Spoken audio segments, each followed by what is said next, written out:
In April of 2000, the quiet town of Richmond, nestled in Virginia's heart, was shattered by a shocking and widely covered crime that captured national attention. The victim, Charles Reynolds, known as Charlie, was a 35-year-old respected businessman and generous community supporter. As a father of two young children, Charlie was seen as a man of integrity with a bright future ahead. His sudden passing, however, was no random act of violence. It was the result of a meticulously planned attack by someone who had been lurking in the shadows of his life far longer than anyone realized. On the morning of April 15th, the city awoke to a typical sunrise, casting a warm glow over the streets as residents headed to their daily routines. Charlie was preparing for a scheduled business meeting later that afternoon at his downtown office. He had been working diligently to expand his family's construction enterprise, recently securing a significant contract that could elevate his company to new heights. Despite the demands of his professional life, Charlie managed to maintain a healthy balance, often volunteering at local charities and spending quality time with his wife Jennifer and their children Lucas and Emily. Around 9 o'clock, his day was unfolding as usual, unaware of the danger looming nearby.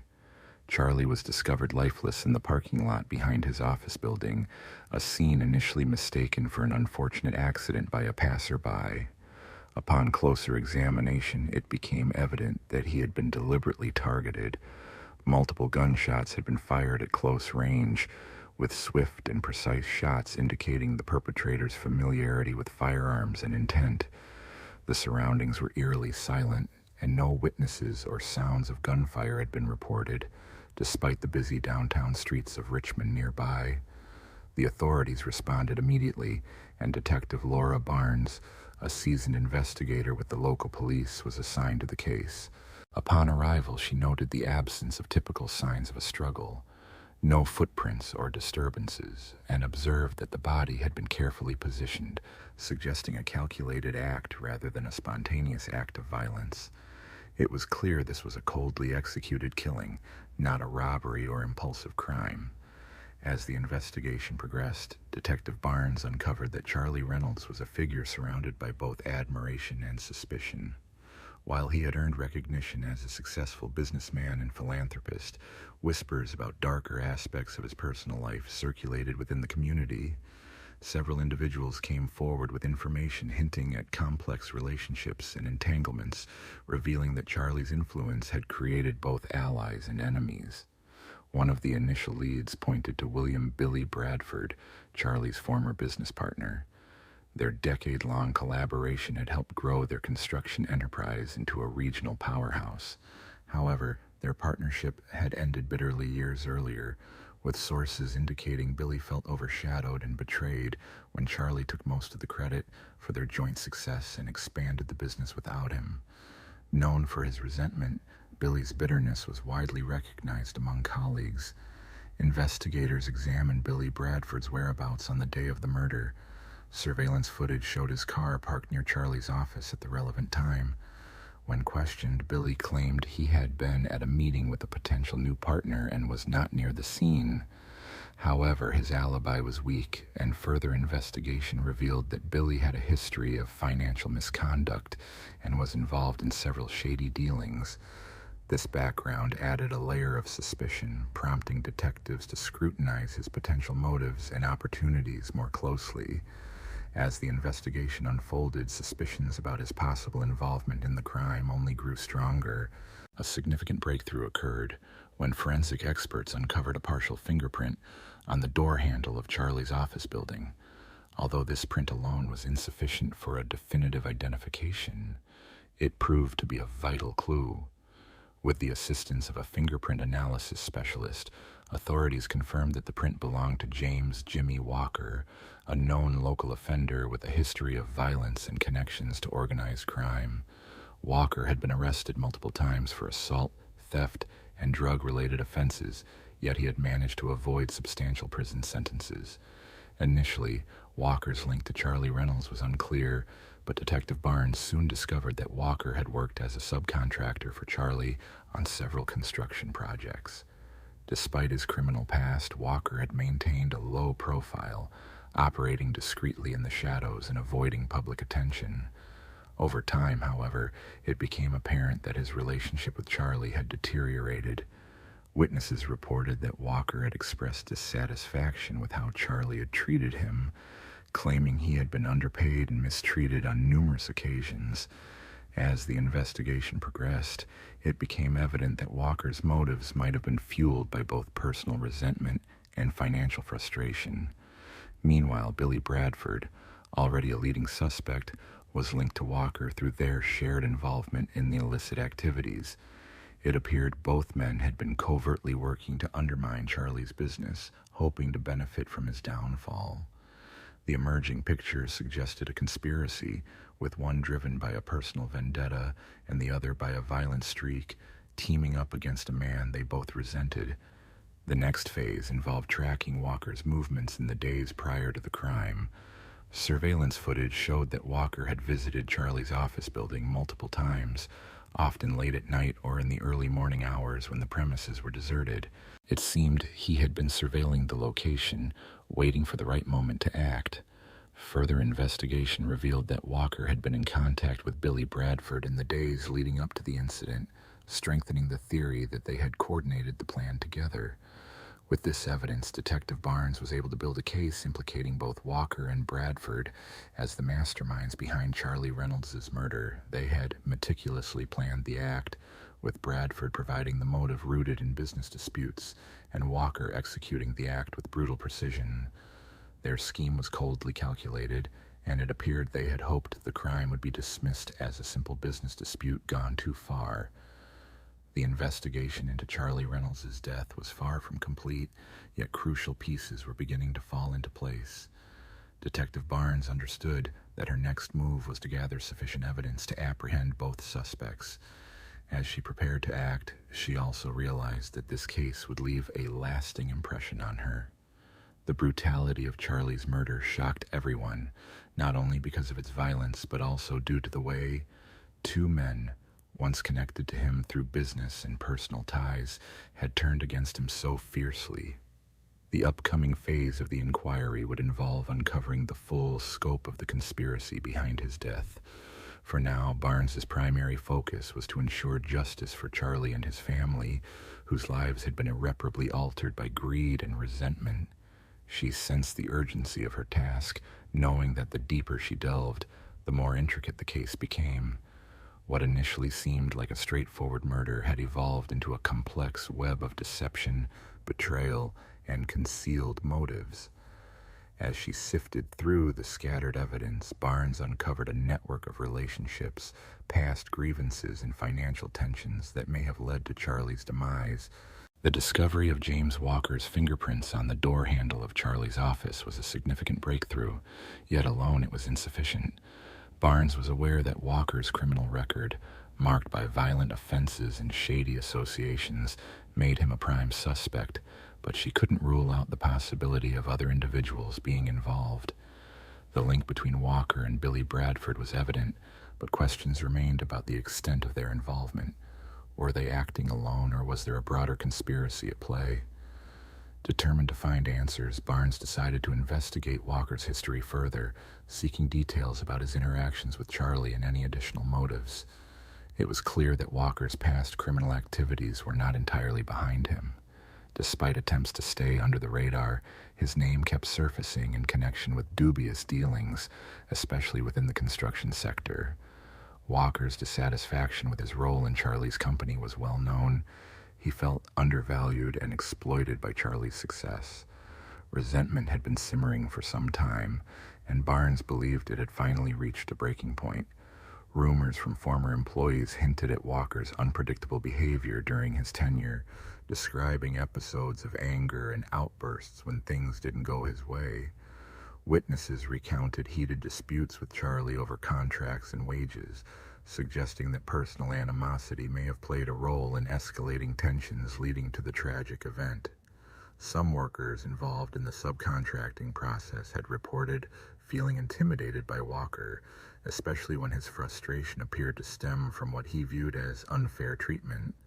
Despite this, the strained relationship between Walker and Charlie Barnes prompted deeper questions about Billy Bradford's involvement.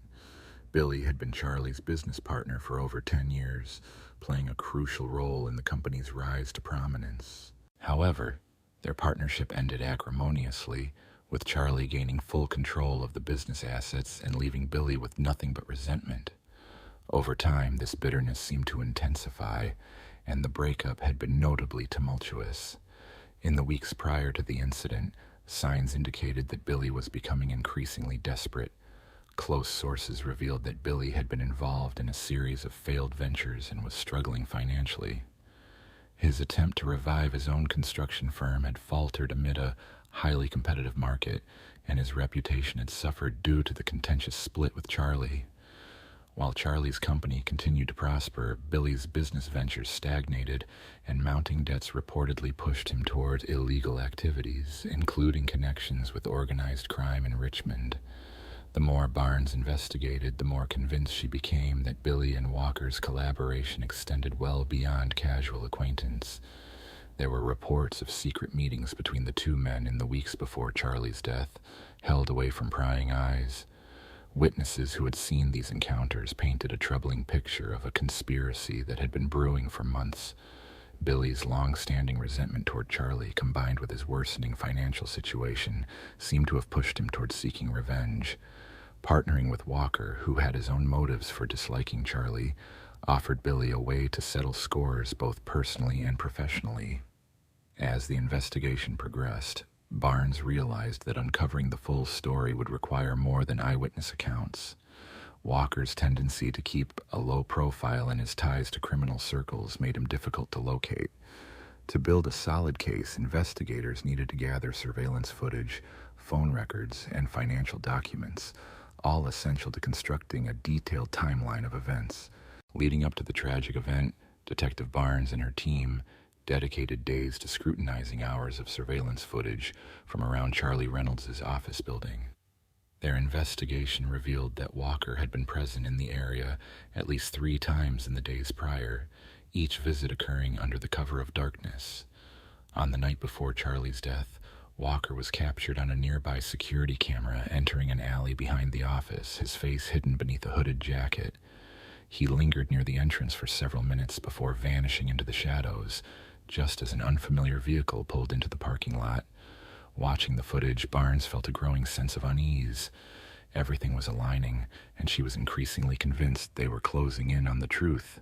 Further evidence came from phone records obtained from both Billy and Walker, which showed a series of calls and messages exchanged in the hours before the incident. Although initially appearing routine, these communications hinted at a darker purpose, with the two men using coded language to discuss their plans. Their conversations suggested a carefully orchestrated scheme, with every detail, timing, method, and execution meticulously planned. Barnes understood she was nearing an arrest, but she also knew she had to proceed cautiously. Rushing could alert Billy and Walker, giving them a chance to escape or destroy evidence. She worked tirelessly, consulting forensic experts, gathering witness testimonies, and compiling all available evidence to build a solid case. As the investigation intensified, Barnes reflected on Charlie Reynolds' life, a man who had achieved success, built a loving family, and earned respect as a philanthropist. Yet all of that was shattered in an instant by 2 individuals driven by jealousy, greed, and revenge. For Barnes, this case was a stark reminder of how the desire for power and the wounds of betrayal could push seemingly ordinary people toward horrific acts. It strengthened her resolve to deliver justice for Charlie, his family, and the community forever affected by that fateful day. Now fully immersed in the case, Barnes saw the pieces falling into place.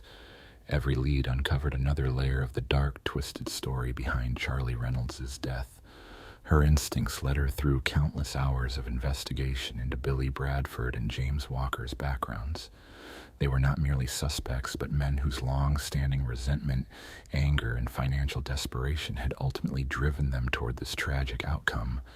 The tragic loss of an innocent life unfolded as Barnes delved deeper into the evidence, her conviction growing that this was no ordinary crime. The meticulous planning behind Charlie's murder, combined with the evident effort to conceal the perpetrator's tracks, pointed to a level of premeditation far beyond initial impressions. Both Billy and Walker had had ample opportunity to act, yet they chose the day of Charlie's crucial business meeting, a time when the office was quiet and the surrounding area less populated. The attack was designed to be swift and unobserved, executed with chilling precision. Barnes uncovered a key motive: Billy Bradford's desperate financial situation. Once successful in the construction industry, Billy's fortunes had declined sharply after his falling out with Charlie. His investments in risky ventures had failed, plunging him deeper into debt. An ex-associate from the construction world confirmed that Billy had been openly discussing revenge against Charlie for months, fueled by bitterness and frustration. This animosity appeared to be a significant driver behind the crime. However, Barnes sensed that the story was more complex. James Walker, too, harbored deep resentment. As a subcontractor close to Charlie, Walker often felt marginalized and undervalued, perceiving Charlie's success as a personal slight. Multiple sources indicated that Walker had voiced his dissatisfaction openly, and his simmering anger might have contributed to the violence. Yet Barnes suspected there was more at play, something larger than personal vendettas. The timing of the murder, coinciding with Charlie's vital business engagement, suggested a coordinated effort, possibly involving someone from their inner circle. Barnes began to suspect that the two men might have had an accomplice, someone orchestrating events from behind the scenes, perhaps providing financial or logistical support. The breakthrough came when she scrutinized the financial records more closely, revealing connections that hinted at a broader conspiracy. As Billy and Walker's financial records were scrutinized, it became increasingly evident that money had been transferred between their accounts in the months preceding the incident.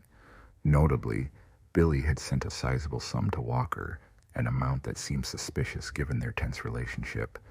The transfer was labeled simply as payment for services, accompanied by a vague description that raised Barnes's suspicion. This ambiguity prompted her to investigate further, recognizing that it was unlikely to be a routine business transaction. Collaborating with forensic accountants, Barnes uncovered that the payment originated from a private loan provided by an anonymous lender. The amount involved was substantial, far beyond what Billy could have repaid at that time, indicating the presence of a clandestine financial backer. This revelation shifted the investigation's focus toward a possible hidden supporter, someone operating behind the scenes to influence events. As the inquiry progressed, Barnes and her team identified a small circle of affluent investors involved in local construction, known for aggressive tactics and dissatisfaction with Charles Reynolds' dominance in the industry.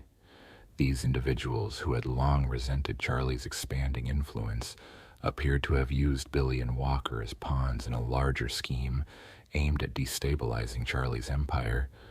Their motives stemmed from a desire to eliminate a perceived threat to their own interests, believing that Charlie's continued growth would jeopardize their positions. Further investigation revealed that Charlie's success had unsettled many in the construction and finance sectors. His reputation for integrity and fair dealings had inadvertently made him enemies, people who viewed his rising influence as a challenge to their dominance. Some of these rivals had covertly supported Billy and Walker, providing the financial means to facilitate the crime, hoping to open new opportunities for themselves. Despite uncovering these connections, Barnes understood that concrete evidence was still needed to establish a clear conspiracy. She had access to the financial records, witness testimonies, and corroborating reports, but the challenge remained to assemble these pieces into an undeniable narrative. Focusing on the night before Charlie's death, Barnes meticulously reviewed security footage, paying close attention to every detail. She observed that Walker had been parked outside the office building precisely when Charlie was leaving after dinner, a detail that reinforced the timeline and suggested premeditation. This careful analysis brought her closer to understanding the sequence of events and the underlying motives behind the crime. Detective Barnes found herself at a pivotal stage in her investigation, armed with enough evidence to make an arrest, yet haunted by the feeling that crucial details still remained hidden. As the pieces of the case gradually aligned, She sensed that the story behind Charlie Reynolds' death extended beyond the actions of two disgruntled men driven by jealousy and financial strain. Questions lingered about who was truly pulling the strings behind the scenes, indicating a broader network at play. Surveillance footage had placed both Billy Bradford and James Walker near the crime scene at critical moments, while phone records revealed connections that couldn't be dismissed as coincidence. Witness accounts confirmed their presence in the area, and Billy's financial difficulties, coupled with Walker's resentment toward Charlie, provided clear motives. Still, Barnes wondered why they had resorted to such extreme measures, whether their actions stemmed solely from personal greed and anger, or if something more sinister was involved. The breakthrough arrived when her team traced the source of the funds that had financed Billy and Walker's plans.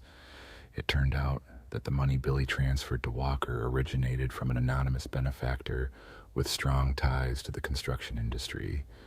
Delving deeper into this financial trail, Barnes uncovered that the mysterious backer's influence extended far beyond what was initially suspected, hinting at a complex web of interests and motives. This discovery suggested that the conspiracy was orchestrated by a network with significant stakes, making the case far more intricate than a simple act of revenge or greed. As Barnes continued to peel back the layers, she realized that uncovering the full scope of this scheme would require time and persistence. Nevertheless, she remained resolute in her pursuit of justice, understanding that only by exposing the larger forces involved could she truly bring those responsible to account. A group of affluent investors, long perceiving Charlie Reynolds as a threat, was motivated not solely by profit, but by a desire to dismantle his empire and seize control of the lucrative contracts he had secured over the years. As Barnes examined their financial backgrounds, she uncovered a tangled web of covert dealings and connections.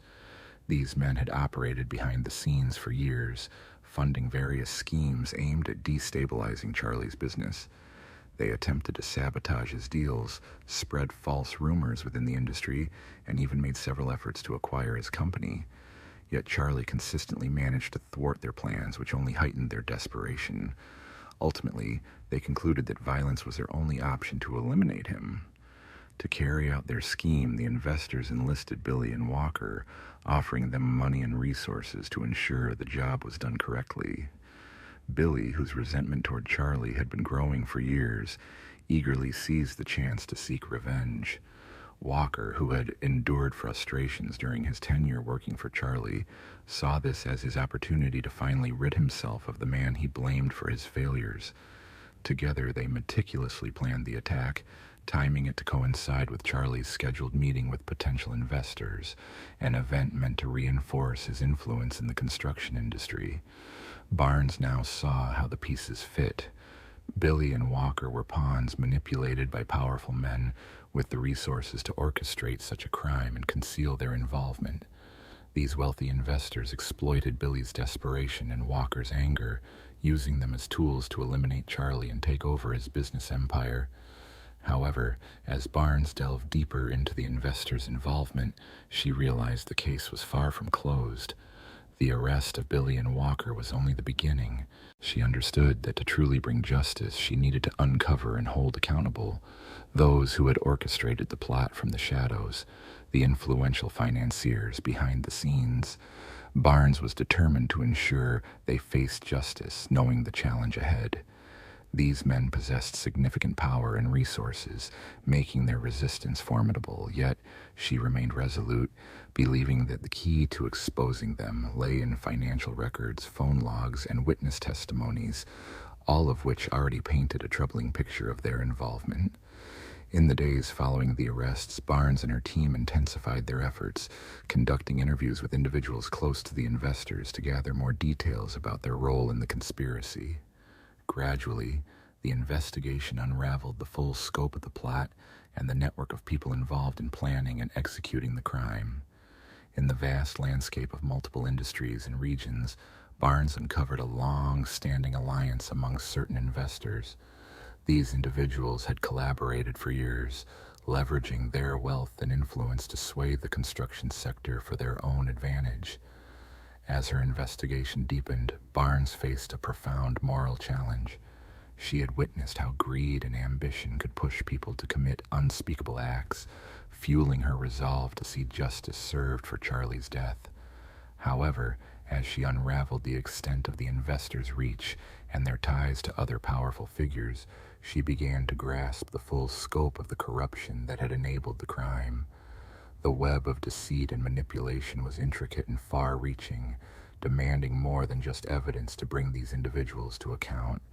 Courage and unwavering determination were essential. Ultimately, Charlie Reynolds' case was about more than a single life lost.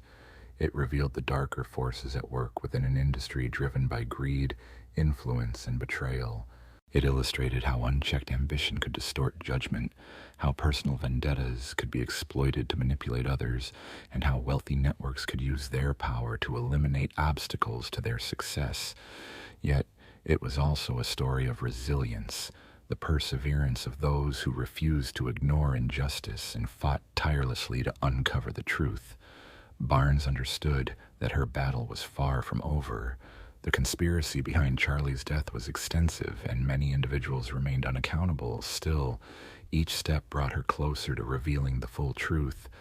Ultimately, her pursuit was driven by a desire for justice, for Charlie, his family, and all victims silenced by those hiding behind their wealth and influence.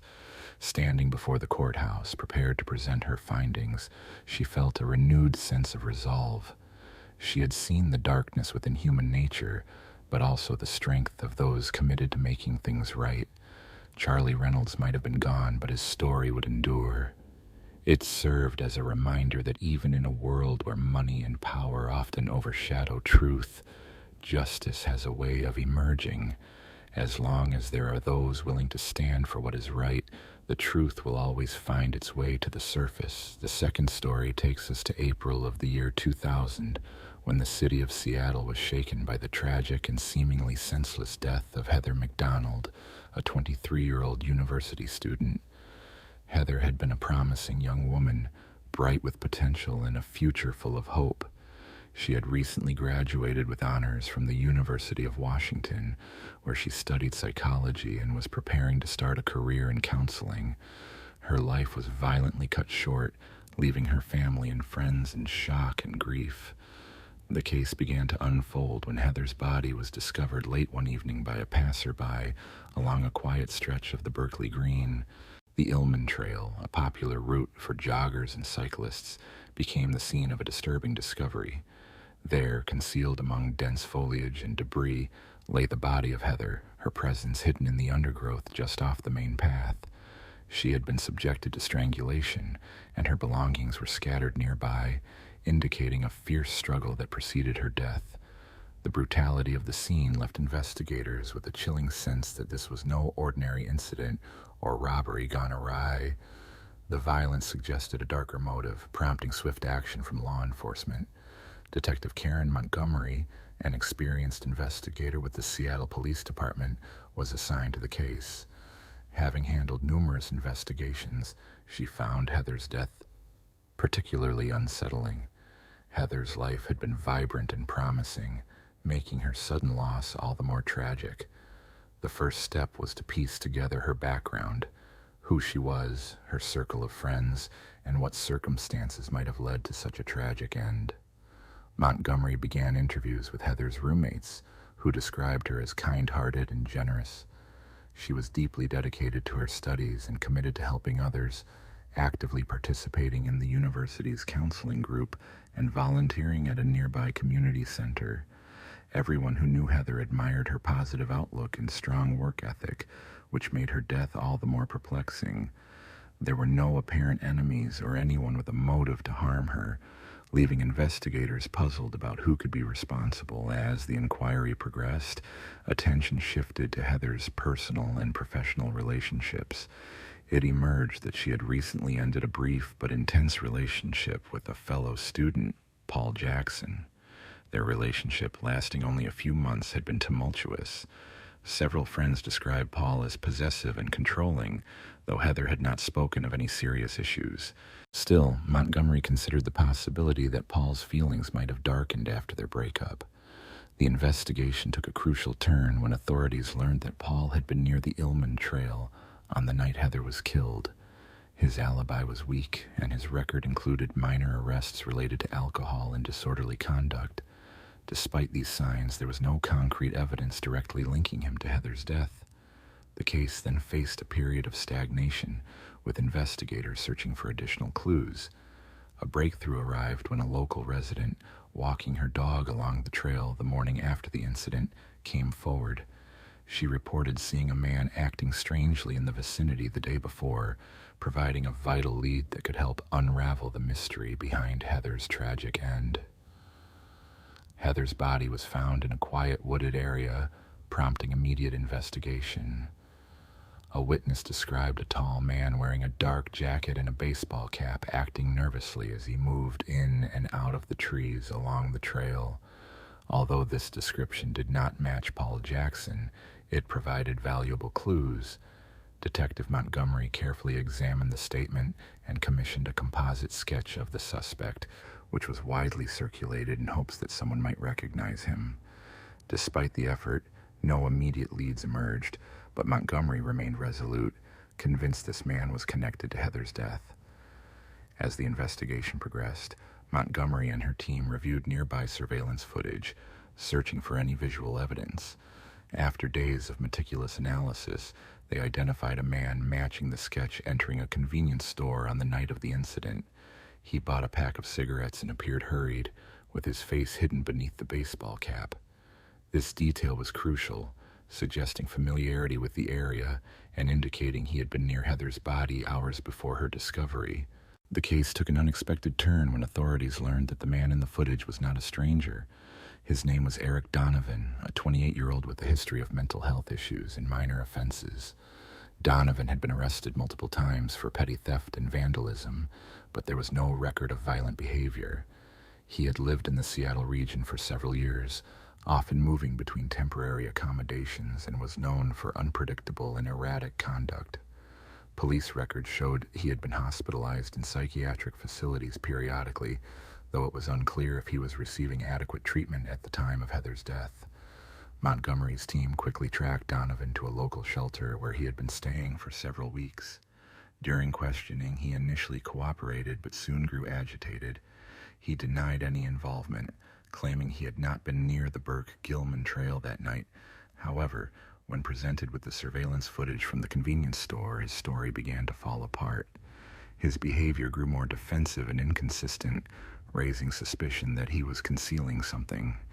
As hours passed, Donovan's resistance waned, and he eventually admitted that he had been in the vicinity of the trail on the night Heather was killed. On the night Heather was tragically taken, the investigation revealed that the suspect had been walking along the trail to clear his mind, denying any direct involvement in the crime. The breakthrough came when Donovan's fingerprints were discovered on a pack of cigarettes near Heather's body, providing crucial physical evidence. Coupled with his inconsistent statements, this led Detective Montgomery to conclude that Eric Donovan was indeed responsible for Heather McDonald's death. It was later uncovered that Donovan had become obsessed with Heather after seeing her repeatedly on the trail in the weeks prior. In his disturbed state, he believed she held the key to resolving his personal struggles and falsely thought she had wronged him. His fragile mental condition, combined with the history of impulsive violence, had ultimately driven him to commit the tragic act. The arrest of Donovan brought the investigation to a close, yet it left a community shattered by Heather's loss. She was a bright young woman with a promising future, and her absence created an irreplaceable void for those who loved her. The case also highlighted the often overlooked issue of mental health and the potential dangers posed by individuals whose mental state can suddenly deteriorate even without a prior record of violence. Detective Montgomery's relentless pursuit of justice provided closure, but the tragedy served as a stark reminder of life's fragility and the hidden darkness that can lurk behind an ordinary facade. As Montgomery continued her inquiry, she recognized that while Donovan was the leading suspect, several questions remained unanswered. His unpredictable behavior during initial interviews made her cautious, emphasizing the importance of understanding his motives. Delving into his background, Montgomery and her team examined his criminal and psychiatric history, discovering that he had been diagnosed with schizophrenia in his late teens. Over the years, Donovan had been hospitalized multiple times for treatment, but his mental health had noticeably declined in the months leading up to Heather's death. According to records, he had been discharged from a psychiatric facility shortly before the incident, raising concerns about his stability at the time. Just weeks before Heather's tragic death, Donovan had been admitted to a mental health facility. At that time, his doctors warned that he might not be stable enough to live independently, yet Donovan insisted on leaving, confident he could manage his condition alone. His recent discharge from psychiatric care raised concerns, and Montgomery suspected he might have been off his medication when the incident occurred, which could have fueled his distorted thinking and aggressive tendencies. Although Donovan had no prior record of violence, he often fixated on individuals, developing obsessive thoughts that sometimes bordered on delusion. Most acquaintances described him as harmless but eccentric, noting episodes of strange behavior, such as talking to himself or claiming to hear voices. He frequently expressed frustrations about his life and his struggles to form meaningful connections. During one of these conversations, Donovan mentioned seeing a woman on the Burke Gilman Trail, Heather McDonald, whom he admired from afar. Although he had never spoken to her directly, he believed she could help him find peace. As Montgomery delved deeper into Donovan's background, she realized his fixation was more than fleeting infatuation. It had become an obsession. He regularly walked the trail, watching Heather from a distance for weeks, convinced she was the key to resolving his inner turmoil. His delusions led him to believe Heather was responsible for his misfortunes, and in his distorted view, he felt compelled to eliminate her. Investigation revealed Donovan had only glimpsed Heather a few times while she was jogging. However, after a brief exchange of glances during one of his walks, he misinterpreted her reaction as rejection, believing she looked at him with disdain. This perceived slight intensified his anger, spiraling him further into a dangerous obsession. Montgomery uncovered evidence of his increasingly erratic behavior in the days leading up to the tragedy. Witnesses reported seeing him pacing nervously along the trail, seemingly waiting for something or someone, suggesting he had been lurking in hopes of confronting Heather.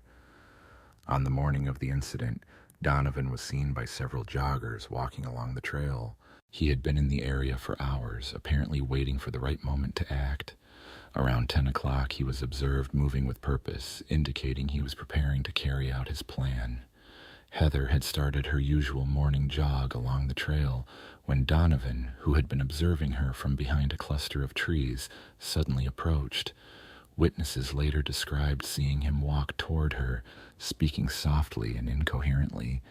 Though they couldn't hear his exact words, some believed he had tried to engage her in conversation.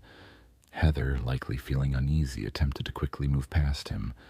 What happened next remains unclear, but it was evident that Donovan's disturbed mind had taken over. He believed Heather was mocking him, and that her apparent indifference was an insult he could not tolerate. Driven by these delusions, he became violent, forcing her into nearby woods where he strangled her with his bare hands, silencing her as she struggled for her life. After the incident, Donovan wandered the trail for hours, discarding his jacket and tossing the pack of cigarettes he had bought earlier near Heather's body, as if trying to erase his presence. He left the scene in a dazed state, unable to grasp the severity of his actions. The following days blurred together for him. He was both terrified and strangely detached, living on the streets and seeking refuge in shelters to avoid attention.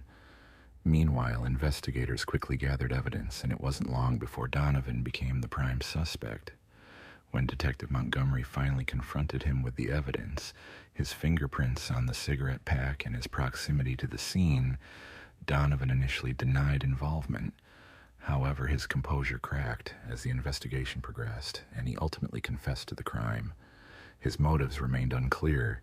He claimed he hadn't intended to kill Heather, insisting he only wanted her to understand his pain.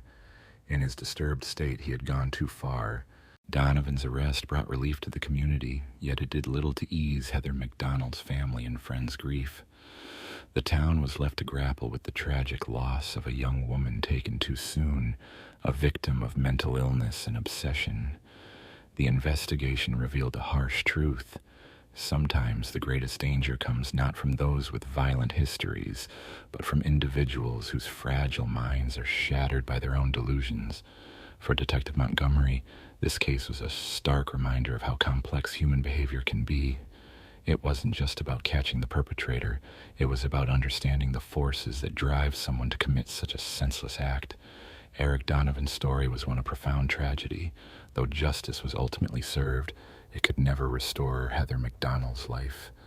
The case haunted Montgomery for years, serving as a constant reminder of the unpredictable and often destructive power of a disturbed mind. The delicate nature of the human mind and the tragic outcomes that can result when it breaks down were central to Montgomery's investigation. As she probed deeper into Eric Donovan's troubled history, the case grew increasingly complex. While Donovan's confession offered some closure, her further inquiries raised troubling questions about how such a tragedy might have been prevented.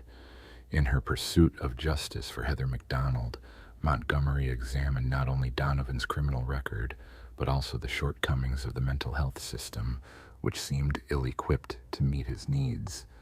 The case revealed a stark truth: untreated mental illness can have devastating consequences. After Donovan's arrest, Montgomery met with Heather's grieving parents, who shared heartfelt memories of their daughter's vibrant spirit and her dreams of helping others. They described Heather's unwavering kindness and her relentless desire to make a positive difference.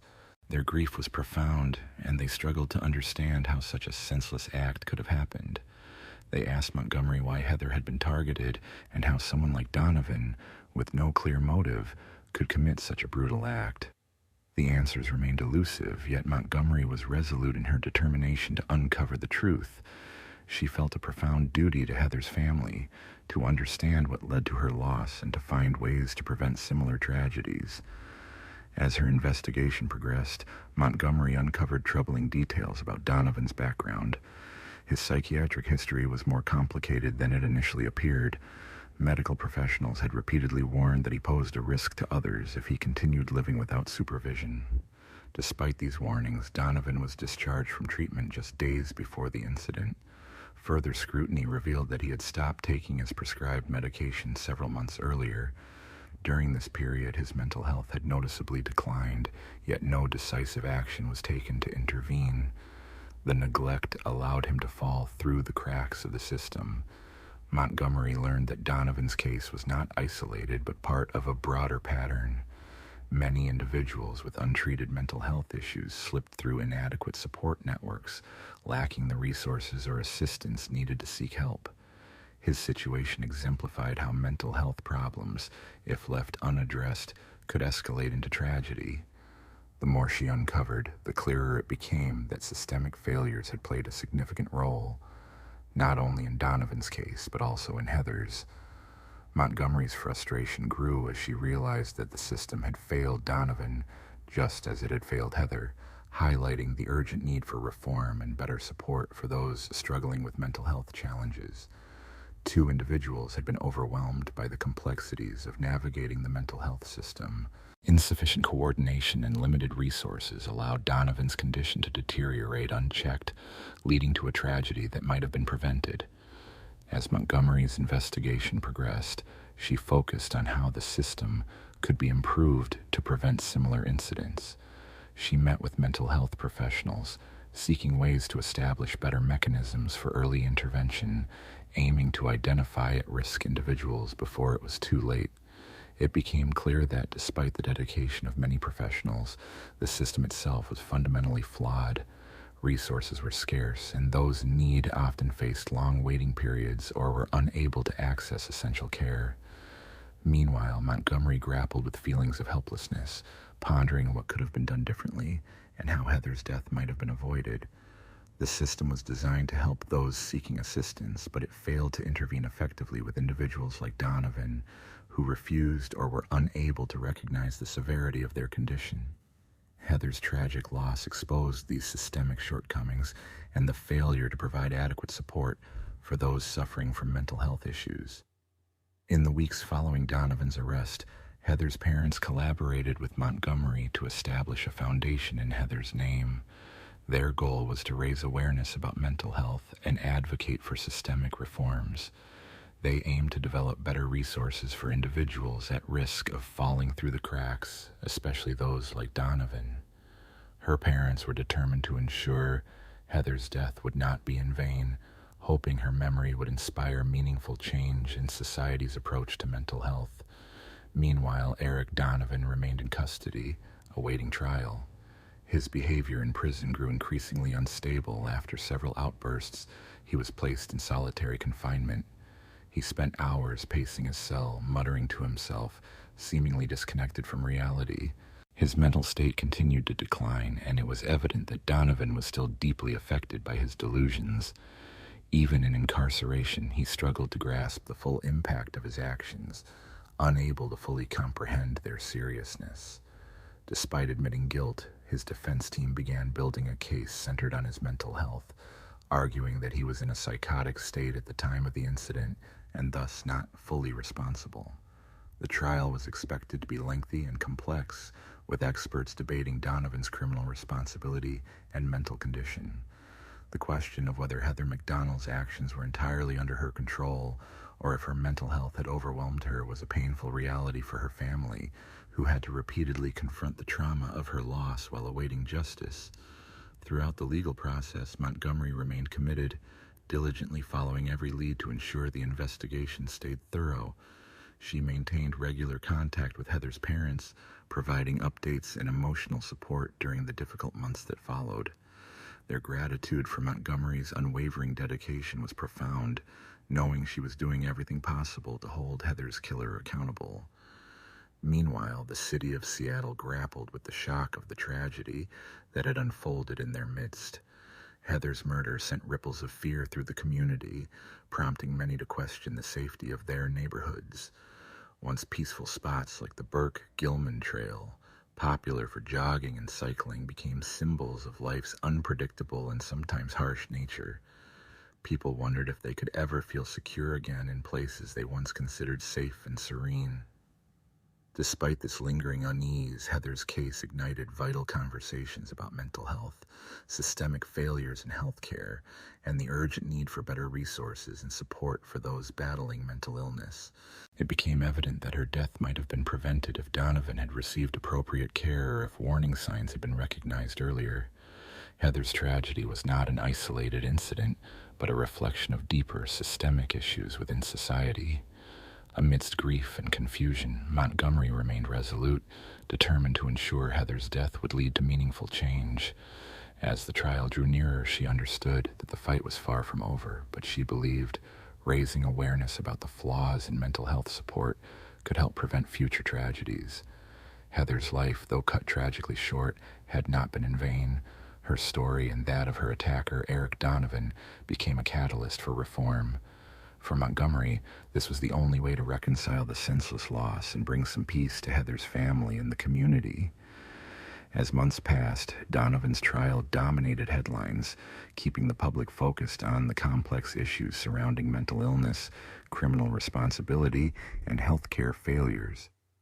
Heather's death, though deeply painful, sparked an ongoing dialogue about how society treats individuals with severe mental health conditions and the widespread lack of adequate support for those at risk of falling through the cracks. Throughout the legal proceedings, Montgomery reflected deeply on the case's broader implications, recognizing that her efforts could contribute to systemic change and help prevent similar tragedies in the future. Her training had exposed her to the harsh realities of the world she worked in. Montgomery spent countless nights poring over case files and evidence, yet despite Heather's confession, a deep sense of dissatisfaction lingered.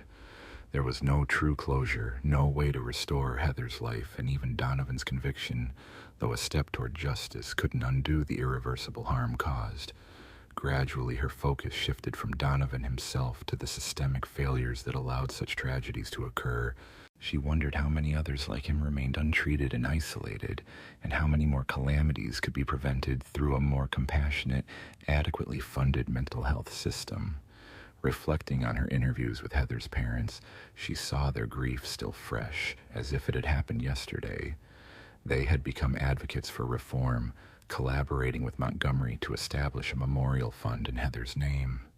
The Heather McDonald Foundation aimed to raise awareness about the critical need for better mental health care, increased resources, and societal understanding of conditions like schizophrenia. While this represented a small victory amid profound loss, Montgomery recognized it was only the beginning. The trial stretched on through the courts, with Donovan's defense team tirelessly arguing that his actions stemmed from untreated mental illness. Expert witnesses testified that Donovan had been in a psychotic state during the incident, rendering him unable to fully grasp the consequences of his behavior. Montgomery observed the proceedings with growing concern as the courtroom became a battleground over mental health diagnoses and criminal responsibility. Meanwhile, Donovan's mental health continued to decline behind bars. Reports revealed disturbing signs of paranoia, with him claiming to be watched by unseen forces and muttering incoherently about his distorted perceptions. What troubled Montgomery most was that his deteriorating condition was a direct consequence of systemic neglect. Donovan had once been given a chance at recovery, but that opportunity was lost when the system failed him. The more she uncovered about his history, the clearer it became that earlier intervention could have prevented his descent into violence. Ultimately, the trial concluded with Donovan being found guilty of second-degree murder, supported by substantial evidence of his mental state at the time. The judge acknowledged his mental illness, but the sentence combined imprisonment with psychiatric treatment. For Heather's parents, this was a bittersweet outcome, hope intertwined with sorrow, reflecting their desire for justice and understanding. Although Donovan would never fully escape the grip of his mental illness, he was destined to spend his remaining days in a psychiatric facility, a place where he could finally receive the care he had long desperately needed.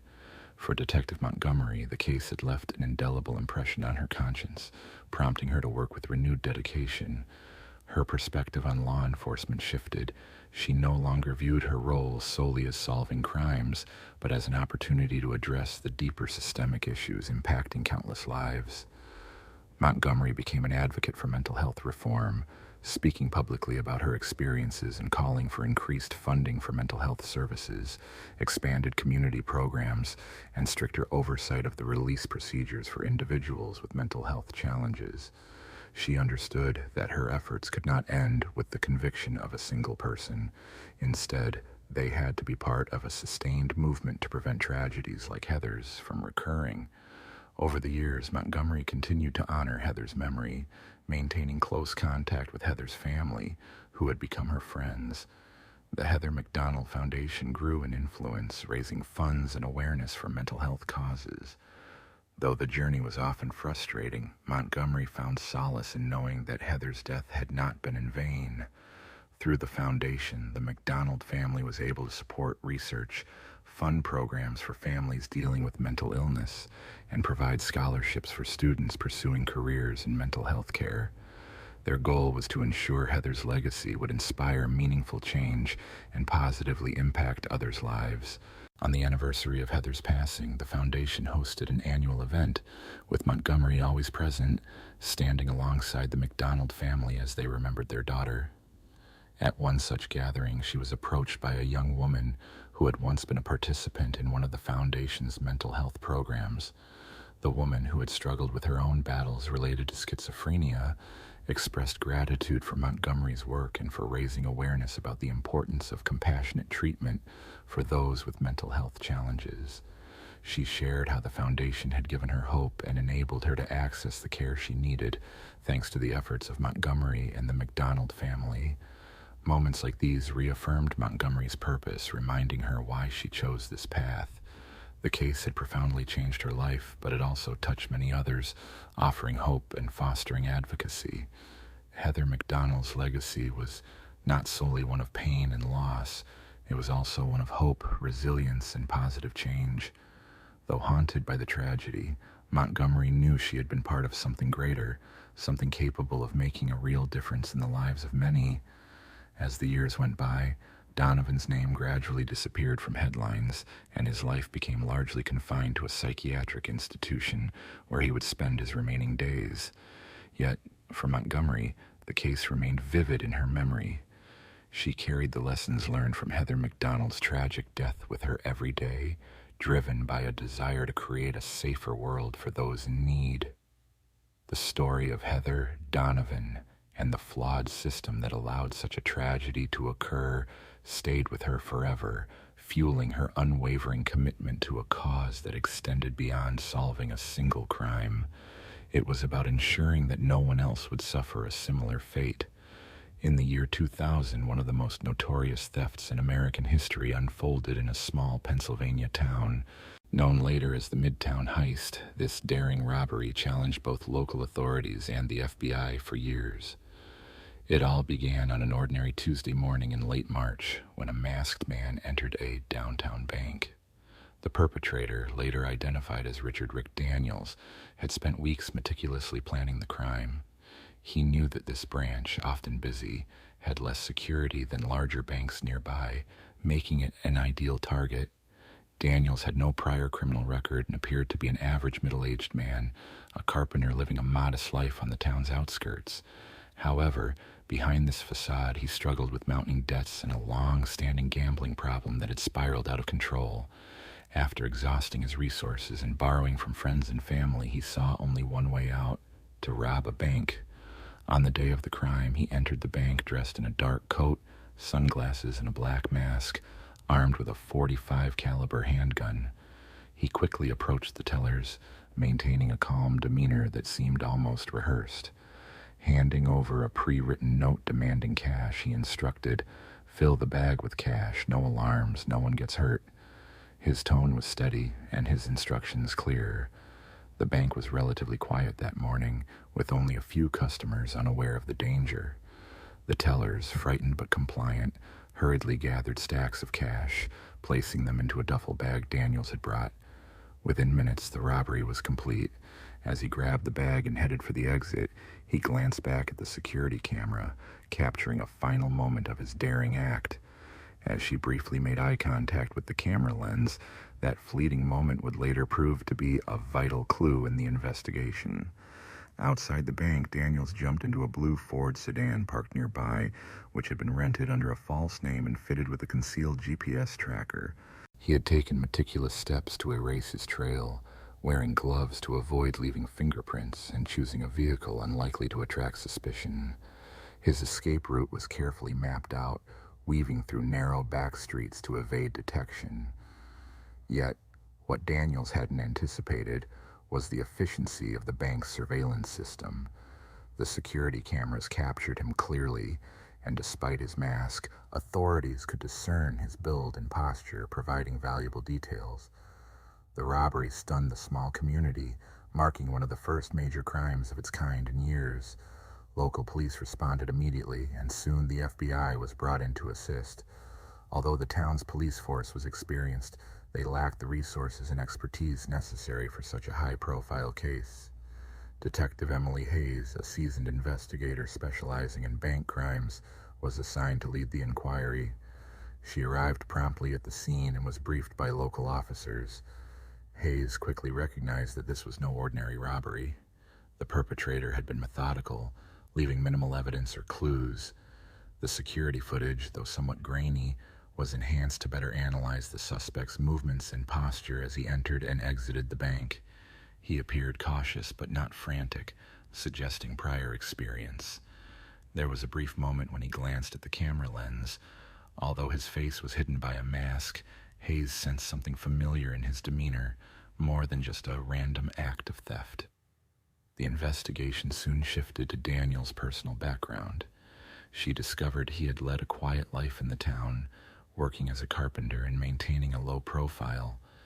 There was little to suggest any criminal history, which made the crime all the more perplexing. As she delved deeper, Hayes uncovered Daniel's mounting financial problems, including a spiraling gambling debt that had grown over several months. It became evident that this robbery was not impulsive but a carefully planned act driven by urgent financial need.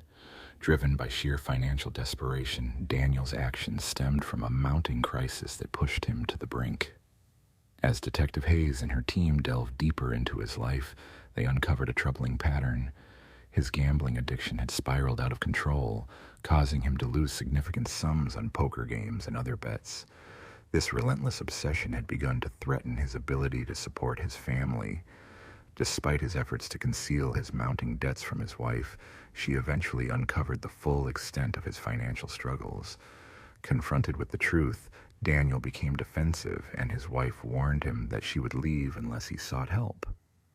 It was during this turbulent period that Daniel devised his plan for the robbery, viewing it as his only escape from mounting debts, a quick fix to his worsening situation. While Hayes and her team could not ignore the tragic circumstances that led Daniel to such a desperate act, they recognized that sympathy alone wouldn't resolve the case. Their primary goal was to locate him and ensure justice was served, preventing him from risking further crimes. The FBI dedicated all available resources to tracking his whereabouts.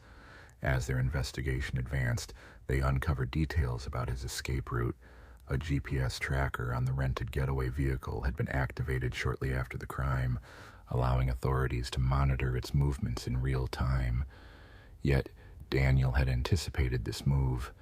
By the time the authorities located the car, it had been abandoned in a remote area, with no sign of him nearby.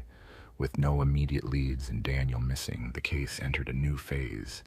Hayes and her team shifted their focus to the broader network surrounding him, his friends, colleagues, and anyone who might have known about his financial difficulties.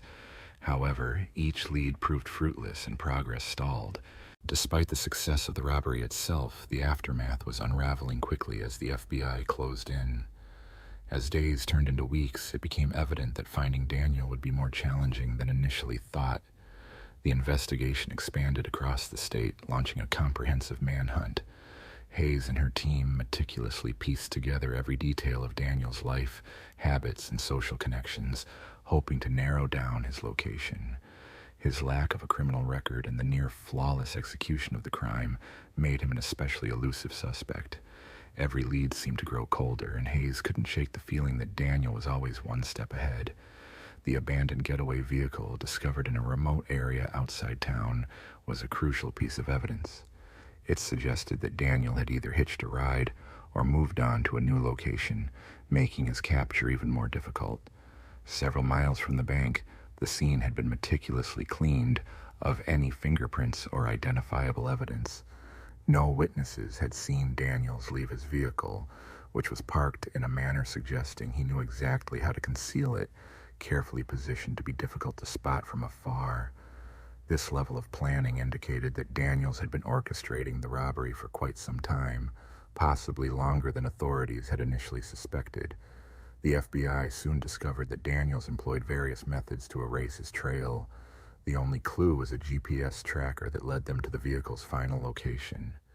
Once they traced it to a remote, wooded area near an industrial zone, Daniels had vanished without a trace. The car was left behind in a quiet, secluded spot, with no signs of struggle or hurried departure, as if he had simply disappeared into the landscape. Detective Hayes reviewed the bank's surveillance footage once more, this time with heightened focus. She observed Daniel's deliberate gait and confident stride as he approached the teller's counter. His hands remained steady, and his movements exuded calmness despite the tense situation. It was as if he had done this before, even though no evidence suggested prior criminal activity. A persistent feeling of familiarity haunted Hayes, a sense that something about Daniels was just beyond her grasp. She made a mental note to investigate his background more thoroughly, especially his employment history. While Daniels was a carpenter by trade, Hayes wondered if he had been involved in other illicit endeavors. Her deeper probe revealed inconsistencies in his work record. He had taken odd jobs across different towns, often paid in cash. Although not inherently suspicious, the sheer number of cash transactions made her suspect he might have been part of a larger network, possibly aiding in the planning of the crime. As weeks passed, the case grew colder, with few new leads. Hayes and her team felt increasing frustration. Daniel's clever evasion made it seem as though they were chasing a shadow. Still, they refused to give up. They expanded their search to neighboring areas, checking vehicle plates and speaking with anyone who might have seen Daniels after the robbery. Yet every lead proved a dead end. Meanwhile, Daniels struggled to maintain control over his life. Having successfully pulled off the heist, he faced the stark reality of his actions. The money he had stolen was enough to settle his debts and cover immediate needs, but he understood that continued flight would only prolong the inevitable. The weight of his past actions began to bear heavily on him, and Daniels found himself overwhelmed by guilt for leaving his family behind. Fear also gnawed at him as he worried that eventually someone would track him down. He had no intention of returning, especially after everything he had done, but the constant need to hide was taking a toll. The guilt haunted him, pushing him to move constantly, never staying in one place for long. Relying on the money he had stolen, he lived day to day, yet his funds were depleting faster than expected. Daniels realized he couldn't remain anonymous forever, and the paranoia he had previously avoided was creeping in. Every shadow seemed threatening, and each passing vehicle appeared to carry authorities closing in on him. By late April, Detective Hayes had adopted a more assertive approach. Although the investigation in Pennsylvania had yielded no concrete clues, a new lead emerged from Ohio. A gas station attendant recognized Daniels from bank surveillance footage, recalling a man fitting his description filling up a vehicle late at night. Though brief, this sighting prompted Hayes to send a team to Ohio to follow up. Upon arrival, they coordinated with local law enforcement, who had been briefed on the case. The search extended across motels, truck stops, and gas stations, but no definitive confirmation of Daniels' presence surfaced.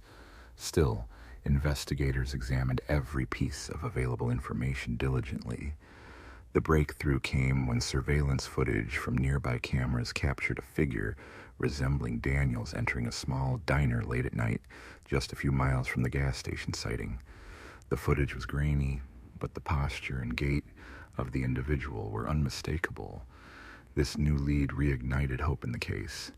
Hayes ordered her team to question the diner's staff, who, while not recalling Daniels specifically, described a nervous man who paid cash for his meal without attempting to conceal his transactions.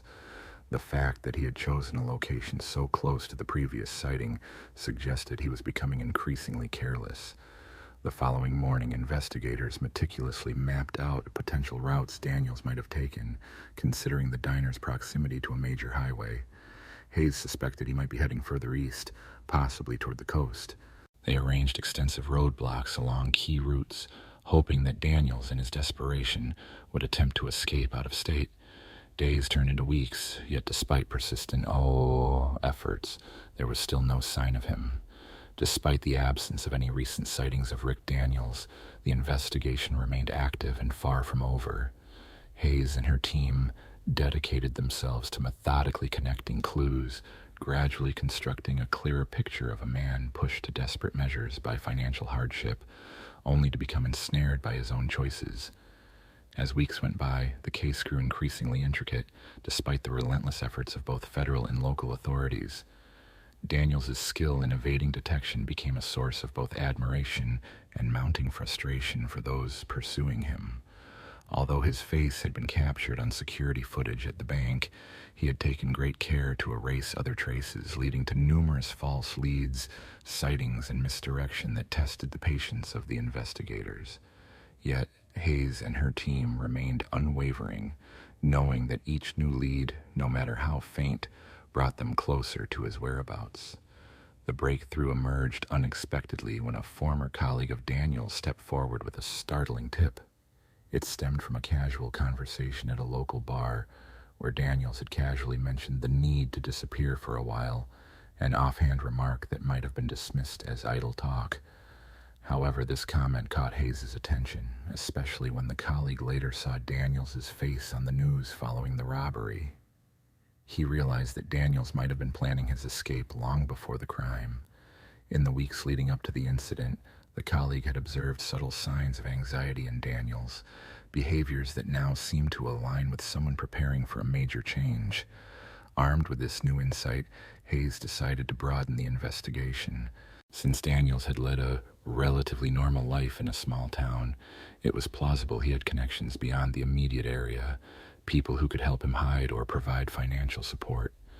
The colleague also mentioned that Daniels had once referenced a family member in New York, hinting at the possibility of using them as a refuge. This small detail offered a promising lead that could potentially unlock the case. Hayes swiftly coordinated with the FBI's New York office to explore this possibility. Given the city's dense population and complex neighborhoods, it was an ideal place for someone seeking to vanish. Local agents began scrutinizing known associates, potential hideouts, and family members residing in the area. Meanwhile, Daniels remained on the move, trying to stay ahead of the authorities. His behavior during this period was increasingly unpredictable. The substantial sum he had stolen was depleting faster than expected, forcing him to live off his remaining resources while maintaining a low profile. His efforts to conceal his trail only added to the mounting pressure, pushing him further into the shadows as law enforcement closed in.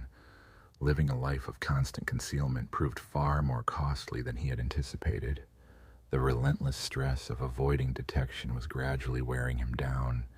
He avoided using his true identity at all costs, knowing that any purchase or interaction could reveal his whereabouts. To stay under the radar, he checked into motels, paid cash for everything, and avoided conversations that might give him away. His only connection to the outside world was through occasional disposable phones, which he used sparingly as the search for him intensified.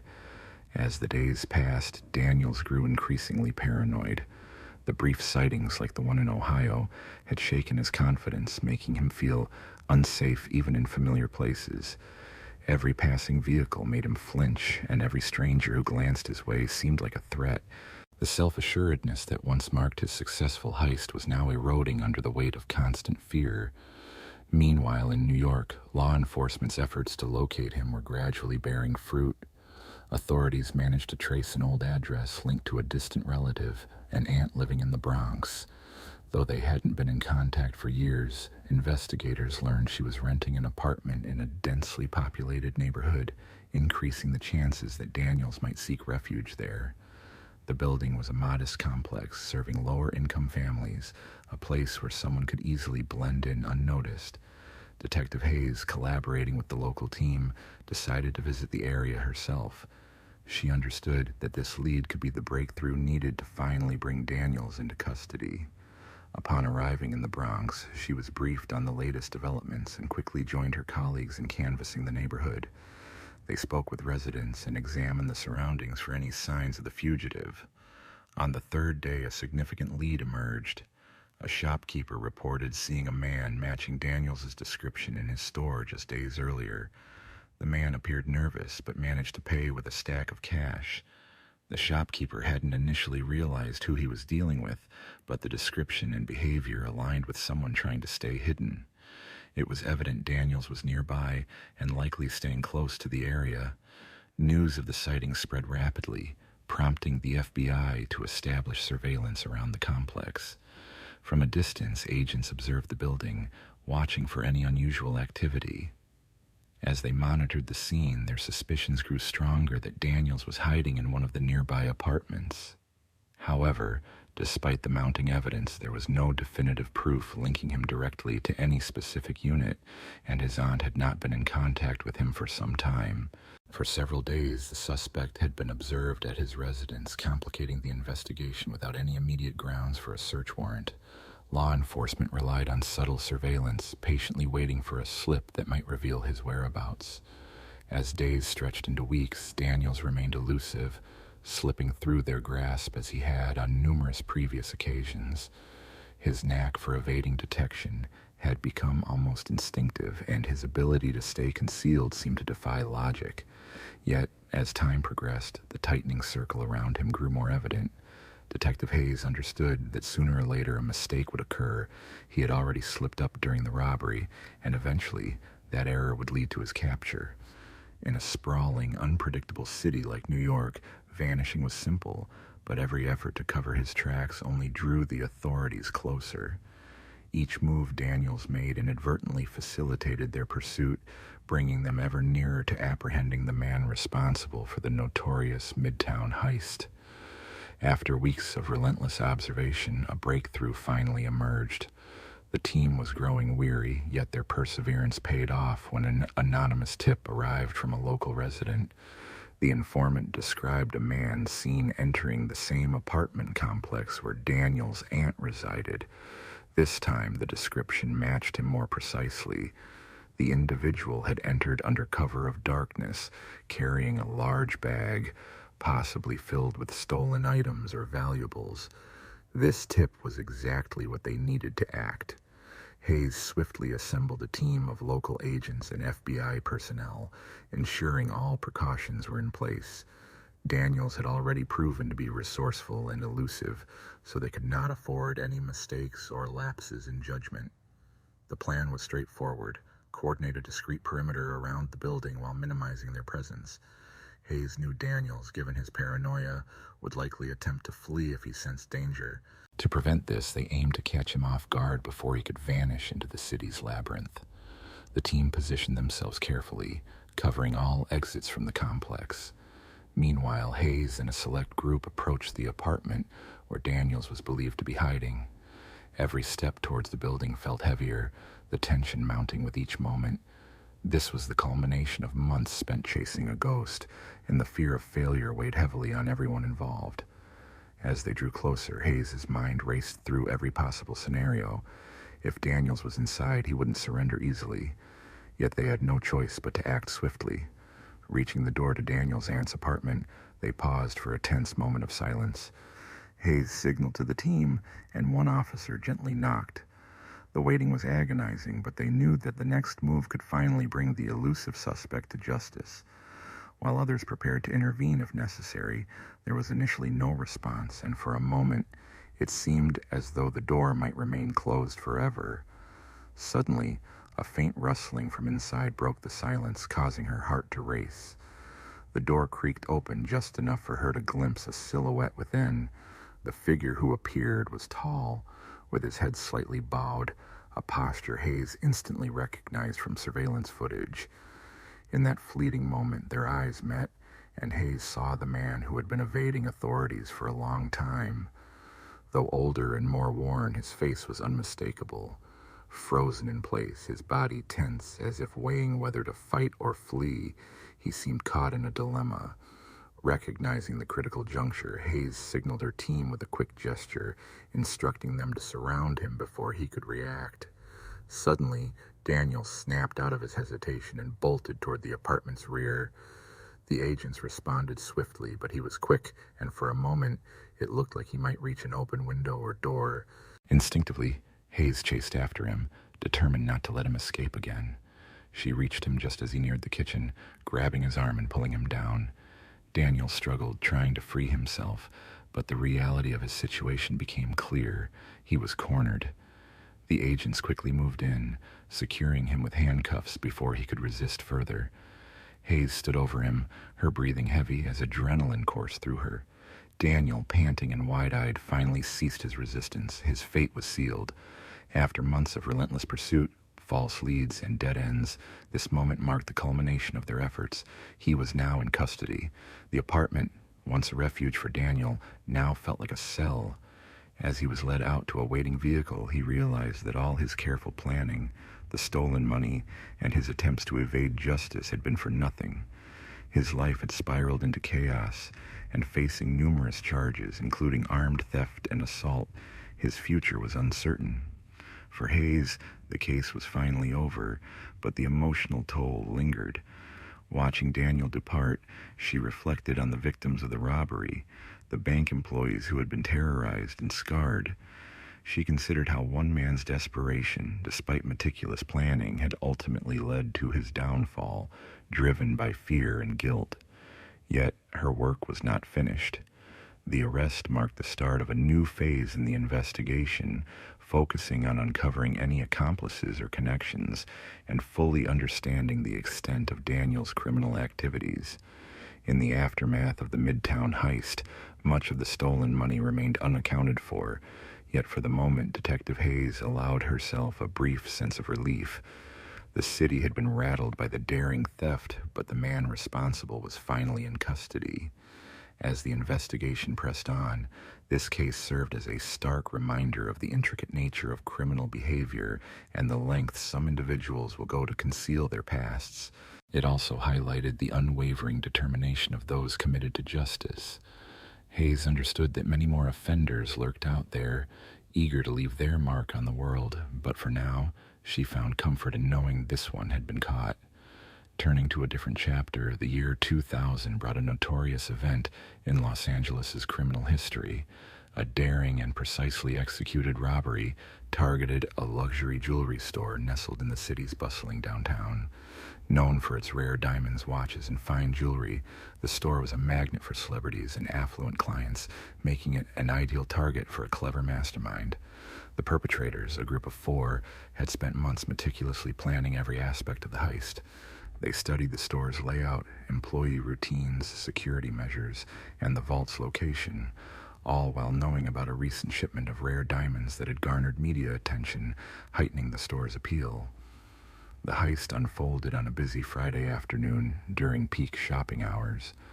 The robbers, dressed professionally, blended effortlessly into the crowd of shoppers. Their goal was to remain unnoticed, moving calmly through the store.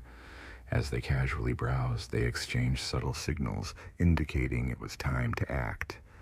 At exactly 2:15 in the afternoon, they executed their plan with surgical precision, signaling the start of a meticulously coordinated theft that would be remembered as one of the most daring in the city's history. The leader of the group, a man known only as Victor, advanced toward the front of the store. He drew a small, silenced pistol and fired a single shot into the air, sparking a moment of chaos among the customers. His voice remained unnervingly composed as he ordered everyone to get down on the floor. Meanwhile, the other robbers took their positions strategically throughout the store to seize control swiftly. One of them, Lisa, who had been stationed near the counter, quickly moved to disable the security cameras, ensuring their actions wouldn't be recorded. Greg was tasked with guarding the exit, preventing any escape, while James headed straight for the vault at the back of the store. The entire operation, from entry to the beginning of the theft, lasted no more than 10 minutes. James, experienced in high-stakes heists, was the expert at opening safes. Using a set of carefully concealed tools, he worked efficiently, opening the vault with precision. Inside, glass cases displayed diamonds worth millions of dollars, ready to be stolen. James swiftly filled several bags with the most valuable pieces, his movements practiced and rapid. The robbers had prepared meticulously to leave no traces linking them to the crime. Throughout the chaos, Victor maintained control over the situation, waving his gun to assert dominance over customers and staff. The store employees, terrified and powerless, obeyed his commands without hesitation. Lisa and Greg kept watch at the door, alert for any signs of law enforcement or security personnel approaching. Although there was no immediate police presence, they knew they couldn't afford to take any chances. The entire scene unfolded with tense precision, all happening before 2:25 in the afternoon. A group of robbers managed to gather all the jewelry they could carry, then swiftly made their way to the back of the store, where they had parked a specially modified van in an alley behind the building. This van featured a concealed compartment designed to hide the stolen valuables. Moving with purpose, but without rushing, they understood that any mistake could be disastrous. As they loaded the loot into the vehicle, they exited the store as quietly as they had entered, seamlessly blending into the heavy traffic on the busy street. The entire operation lasted less than half an hour, yet they escaped with over $10 million worth of diamonds and luxury jewelry. Their meticulous planning was evident. No alarm sounded, surveillance footage failed to identify them, and witnesses could offer no useful descriptions. The heist was executed flawlessly. However, the robbers underestimated the attention their crime would soon attract. The audacity of the theft, combined with the staggering amount stolen, quickly dominated headlines across the city. Law enforcement agencies, including the police and FBI, launched a thorough investigation, meticulously searching for clues that could lead to the culprits. Despite their efforts, the robbers had covered their tracks so well that for a time it seemed they might evade capture entirely. The jewelry store, still shaken, began working closely with insurance companies to recover their losses. Witness interviews yielded few concrete details. Some customers described the robbers' clothing, but none could identify their faces, as the criminals had taken care to keep their identities hidden. Meanwhile, the thieves, aware that law enforcement would soon piece together the clues, decided to go into hiding. Recognizing that staying in one place would increase their chances of being caught, they split up to avoid drawing attention. Victor, the leader, traveled to a remote area in Northern California where he had contacts to help him lay low. Lisa and Greg headed to separate locations in Mexico to sell some of the stolen jewelry and distance themselves from the crime. James, the expert safecracker, went to Las Vegas, planning to sell the diamonds through underground networks specializing in stolen goods. Despite their efforts to disperse, their luck was about to run out. Days turned into weeks, and the investigation intensified. Detectives from the Los Angeles Police Department tirelessly followed every lead, no matter how minor. Media coverage fueled public curiosity, with many questioning how such a precisely planned daylight heist could have gone unnoticed. Every detail was scrutinized and every possible angle examined, as authorities worked relentlessly to uncover the truth behind the daring theft. One of the earliest breakthroughs in the case occurred when a local pawn shop owner reported an unusual attempt to sell a diamond ring that seemed suspiciously valuable. Having operated his business for many years, he immediately recognized that the ring was part of a high-end collection stolen from a jewelry store that had recently been robbed. The individual trying to sell the ring was a middle-aged man who appeared visibly nervous and uneasy. When questioned, his responses were vague and inconsistent, raising suspicions. Sensing that something was amiss, the pawn shop owner contacted law enforcement, who confirmed that the ring was indeed among the stolen items. This discovery set off a chain of events that eventually led investigators to one of the suspects involved in the theft. The suspect, known as Greg, whose real name was Gary Thompson, had a criminal record spanning several years. His history included minor thefts, vehicle break-ins, and other petty crimes, but nothing on the scale of the jewelry store robbery. It seemed Gary was a small-time offender who had become entangled in a larger operation. As detectives connected the dots, they uncovered his links to underground markets and dealers specializing in stolen goods. It wasn't long before they learned that Gary had been seen in the company of several known criminals in the days leading up to the heist, making him the prime suspect. Further investigation revealed the movements of other involved parties. Lisa, who had fled to Mexico shortly after the crime, had used a false identity to rent a modest apartment in a busy tourist area. She kept a low profile, avoiding contact with anyone who might recognize her. However, authorities tracked her through phone records and surveillance footage from local businesses, discovering her contacts with a network of local dealers who traded in stolen jewelry.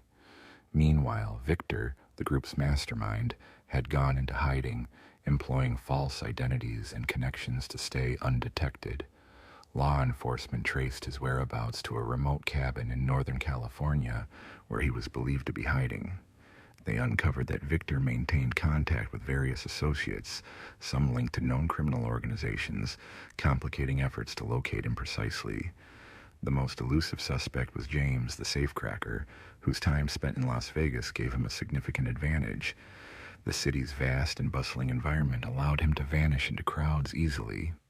His involvement in underground circles made it even harder for authorities to track his movements, as he continually adapted and concealed his whereabouts. Despite these challenges, the investigation persisted, gradually piecing together the complex web of connections behind the daring theft. James made a crucial mistake in his attempt to locate the stolen diamonds. He tried to sell several of them to an anonymous buyer, unaware that this buyer was actually an undercover agent working for the FBI. The operation to catch him was swift and effective, resulting in his arrest just days after the transaction. The authorities recovered the diamonds, and James was taken into custody without resistance. With all 4 suspects identified and located, law enforcement coordinated efforts across multiple regions, executing simultaneous arrests in Los Angeles, Mexico, and Northern California. These precise actions led to the swift apprehension of the entire gang, including Victor, Lisa, James, and Gary. They faced charges such as armed robbery, conspiracy to commit theft, and related offenses.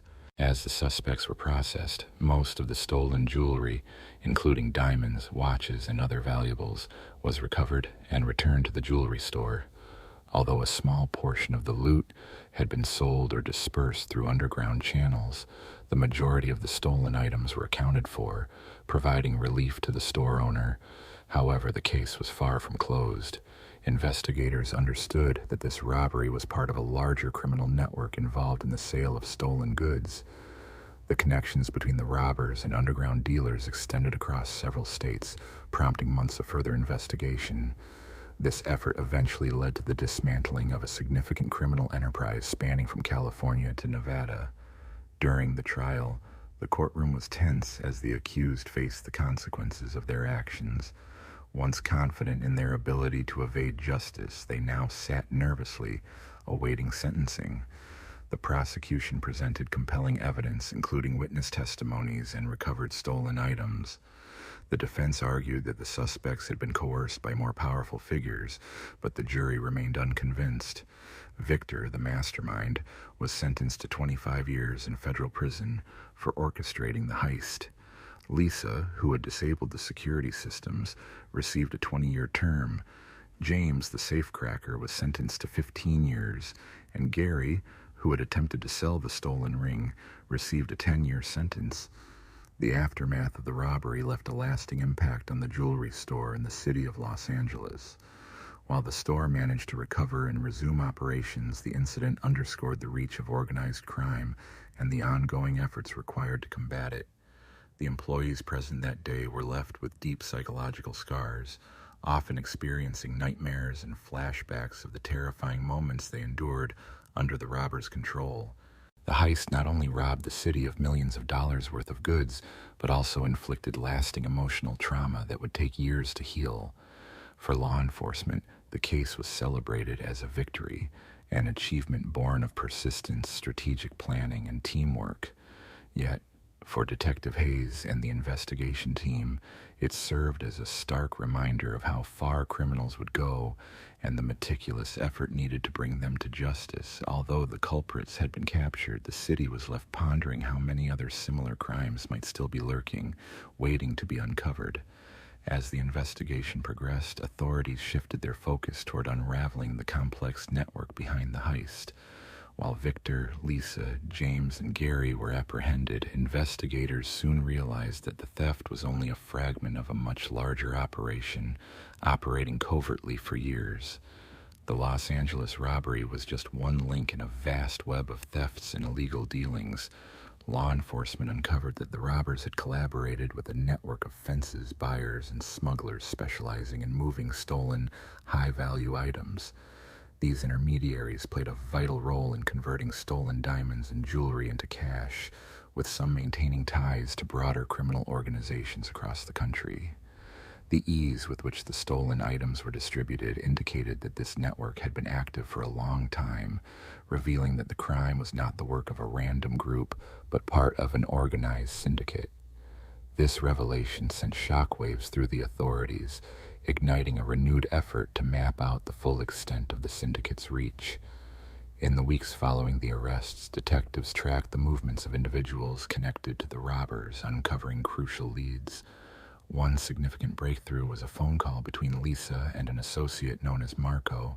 He had a history of involvement in car thefts, smuggling, and reselling stolen jewelry through underground channels. Further investigation revealed that Marco had been in contact with a prominent diamond dealer in Hong Kong, known for trading in stolen gemstones over many years. This connection opened a new international dimension to the case, complicating efforts to dismantle the network. Recognizing the global scope of the operation, detectives coordinated with international agencies, including Interpol, to pursue leads beyond national borders and to dismantle the extensive criminal infrastructure. Back in Los Angeles, authorities worked tirelessly to track down both Marco and the Hong Kong diamond dealer involved in the elaborate theft. Meanwhile, the jewelry store's owner collaborated closely with law enforcement to recover as many stolen items as possible, filing insurance claims and supporting the staff, who were still grappling with the emotional aftermath of the robbery. A key challenge for the store was restoring its reputation, which had been built on exclusivity and attracting high-profile clients. The recent breach had severely shaken customer confidence in the store's security measures.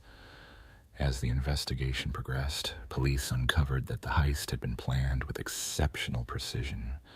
The robbers had spent weeks surveilling the store, studying employee routines, delivery schedules, and shipment timings.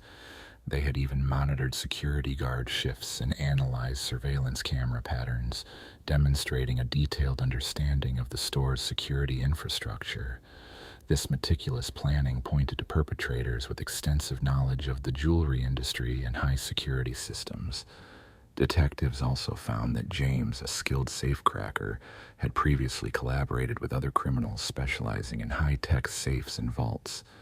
His expertise had been employed in several major robberies nationwide. However, his involvement in this particular heist proved to be a costly misjudgment, as he underestimated law enforcement's resources and vigilance. The undercover operation that ultimately led to his arrest was among the most advanced and carefully executed in recent law enforcement history. Meanwhile, the stolen diamonds began appearing in various locations across the country. Some were recovered from pawn shops in Southern California, where low-level criminals had sold them unknowingly. Others surfaced in underground jewelry markets in New York, sold to buyers unaware of their origins. The scope of the operation was gradually revealed as more stolen items were traced to private collectors, black market dealers, and smuggling networks. A breakthrough came when the FBI tracked a shipment of diamonds sent overseas to Europe. The stones had been sold to organized crime groups operating in the region. Through coordinated efforts with European authorities, law enforcement managed to recover a significant portion of the stolen jewels. This international success highlighted both the reach of the criminal network and the complexities involved in investigating cross-border crime. James and Gary sat in their respective holding cells as investigators meticulously assembled the final pieces of a complex puzzle. They traced the robbers' extensive criminal histories, following the trail of stolen valuables and identifying their contacts within underground networks. Every move made by the perpetrators was carefully scrutinized, from the planning stages of the heist to the methods used to launder the stolen goods through various channels. As investigators delved deeper, it became increasingly clear that this was not an isolated incident, but part of a vast, organized enterprise that had operated for years. This criminal network exploited vulnerabilities in the security systems of luxury stores and jewelry businesses, orchestrating numerous similar crimes. With the trial approaching, pressure intensified on the accused. Their defense attorneys scrambled to find strategies to lessen their clients' sentences, but the evidence was overwhelming. Forensic analysis, recovered stolen items, and confessions from the robbers themselves formed a solid case for the prosecution. Some of the suspects seeking leniency began cooperating with authorities, providing detailed accounts of the operation and naming their accomplices within the underground network. Ultimately, this cooperation led to the dismantling of the entire syndicate, resulting in dozens of arrests and charges related to theft, trafficking, and money laundering. The case marked a significant victory for law enforcement agencies, both locally and internationally, exposing the far-reaching influence of organized crime and its effects on global commerce. However, for those involved in the robbery, the repercussions were only beginning. During the trial, sentences were severe, with many offenders facing decades behind bars. Victor, the mastermind behind the operation, received the longest sentence, life imprisonment without the chance of release.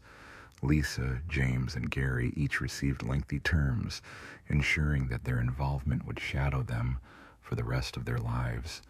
Although the jewelry store managed to recover from the theft, it bore scars that would never fully heal. The stolen items were returned and operations resumed, but the traumatic event continued to haunt both staff and customers. Trust, once shattered, was difficult to rebuild, and it took years for the store to restore its reputation and for employees to recover psychologically from witnessing such violence. This case underscored the complexities of modern crime, highlighting the meticulous planning and coordination required for such elaborate heists. It also demonstrated the relentless efforts of law enforcement to bring perpetrators to justice and revealed the extensive networks operating within the criminal underworld, networks that often remain hidden from public view. In the aftermath of the daring theft, law enforcement agencies continued their relentless efforts to dismantle the extensive network behind the crime. Even after capturing the main suspects and recovering most of the stolen valuables, investigators recognized that their work was far from complete. They tirelessly pursued the accomplices, dealers, smugglers, and buyers who had played crucial roles in the operation. As it turned out, the heist was far more complex and sophisticated than initially believed, revealing a web of connections that extended well beyond the immediate scene. The repercussions of the theft rippled through the city, affecting not only the jewelry store and its staff, but also the broader community. As the investigation advanced, media outlets and social platforms began to share more detailed accounts, shedding light on the meticulous planning and execution behind the crime. The audacity of the robbers, who had managed to evade capture for so long, fascinated many, prompting experts in criminal psychology to analyze their motives and tactics. Their ability to remain undetected despite increasing scrutiny highlighted the cunning and resilience of seasoned criminals. Meanwhile, law enforcement gradually recovered more of the stolen items, diamonds, watches, and other valuables found in underground markets, hidden caches, or sold to unsuspecting buyers. Through informants, wiretaps, and cooperation with national agencies, investigators traced these possessions back to the perpetrators. Each recovered piece brought them closer to understanding the full scope of the operation, though many secrets still remained concealed. During the trial, the defense attempted to portray the accused as victims coerced into crime by more dangerous figures. However, the evidence was overwhelming. Phone records, surveillance footage, and financial transactions clearly linked the suspects to the theft. The strength of the prosecution's case fueled public demand for justice, and the robbers' confidence in their anonymity proved to be a miscalculation. They had underestimated the reach of law enforcement and the scrutiny of the public eye, ultimately ensnared by their own actions. For the officers involved, the satisfaction of solving the case was tempered by the awareness that similar crimes could occur again. While this particular case was closed, the broader challenge of organized crime and high-profile thefts persisted. Detectives understood that other criminal groups remained active, waiting for opportunities to exploit security gaps and carry out their own operations. As the accused sat in court awaiting sentencing, the weight of their actions was unmistakable. The case served as a stark reminder of the ongoing battle against organized crime and the vigilance required to prevent future breaches of security. As they sat before the judge, faces reflecting a mix of remorse and anticipation, the convicted individuals faced the consequences of their actions. Victor, the mastermind behind the scheme, received the most severe punishment, a life sentence without the possibility of parole. Lisa, whose crucial role in disabling the security system had been instrumental, was sentenced to 20 years behind bars. James, the one responsible for cracking the safe, was handed a 15-year term, while Gary, a minor participant who had tried to sell the stolen ring, received 10 years. For the victims, primarily employees held at gunpoint, the verdicts offered a measure of closure after a long and emotionally taxing ordeal. Many workers had been deeply affected, with some developing anxiety and trauma-related disorders. The store responded by providing counseling to support their recovery. In the months following the trial, law enforcement intensified efforts to dismantle the criminal network behind the heist. Several more arrests were made, targeting individuals involved in selling stolen items or organizing similar robberies. The case served as a stark warning to others, demonstrating that even the most carefully planned crimes could be unraveled through perseverance and skill. The authorities' determined investigation proved that no crime was beyond justice's reach. Meanwhile, the jewelry store gradually began to recover from the traumatic event. It focused on restoring its reputation, regaining customer trust, and upgrading security measures to prevent future breaches. While some clients lost confidence, others chose to give the business another chance, especially after the store cooperated fully with authorities and worked diligently to recover stolen assets. The incident also prompted a shift in how businesses approached security. Jewelry shops, luxury retailers, and high-end establishments began investing heavily in cutting-edge technology, ranging from biometric access controls to sophisticated surveillance systems capable of detecting even subtle movements or unusual activity. This robbery became a wake-up call across the retail sector, igniting a heightened sense of vigilance among those dealing with valuable goods. Although the immediate threat had passed, the repercussions of the crime continued to ripple through the city. Investigations uncovered extensive criminal networks, transforming the case into a valuable study for law enforcement, criminologists, and policymakers.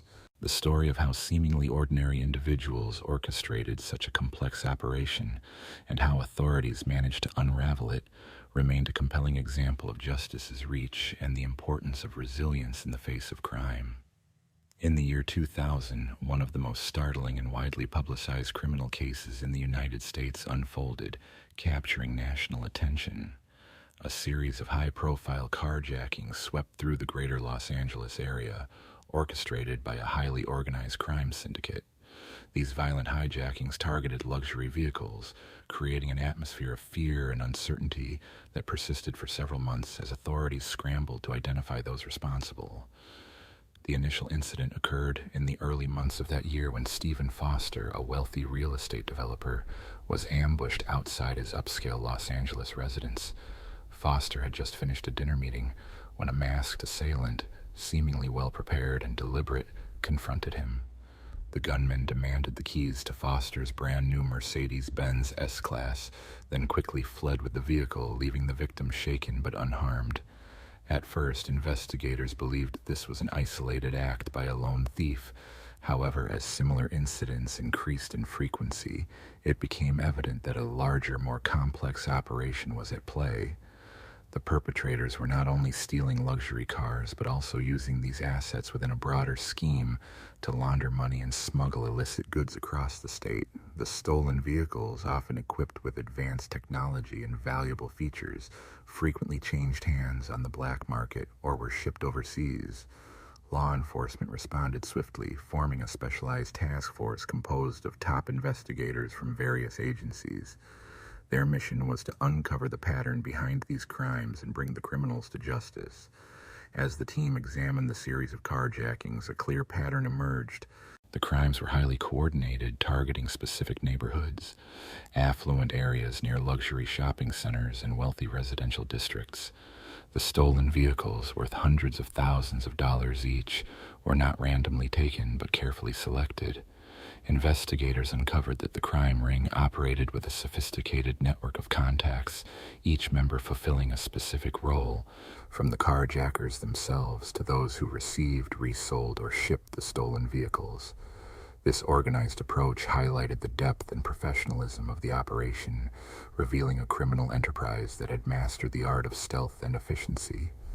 The relentless efforts of law enforcement, combined with detailed investigations, eventually led to the dismantling of the ring, demonstrating the persistent dedication required to combat such complex criminal schemes.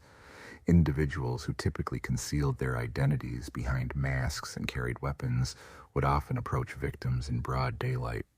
In some cases, carjackers would wait for the driver to exit the vehicle before forcing them into the passenger seat or threatening them at gunpoint, depending on the circumstances. Over time, investigators began uncovering more details about the syndicate. A central figure in the case was Carlos Big C. Hernandez. Known for his ties to both the black market and organized crime in Los Angeles, Hernandez earned a reputation for running a highly disciplined operation. He appeared to have a vast network capable of distributing stolen vehicles efficiently. As the investigation progressed, detectives discovered Hernandez's involvement extended beyond vehicle theft. He was linked to money laundering, drug trafficking, and weapons smuggling. His organization, often referred to internally as the Syndicate, was renowned for infiltrating various economic sectors, especially luxury markets. Its ability to coordinate complex operations across multiple locations and numerous participants made it a powerful force within the underground crime world. Law enforcement agencies worked tirelessly to track Hernandez's movements and uncover the full extent of his network.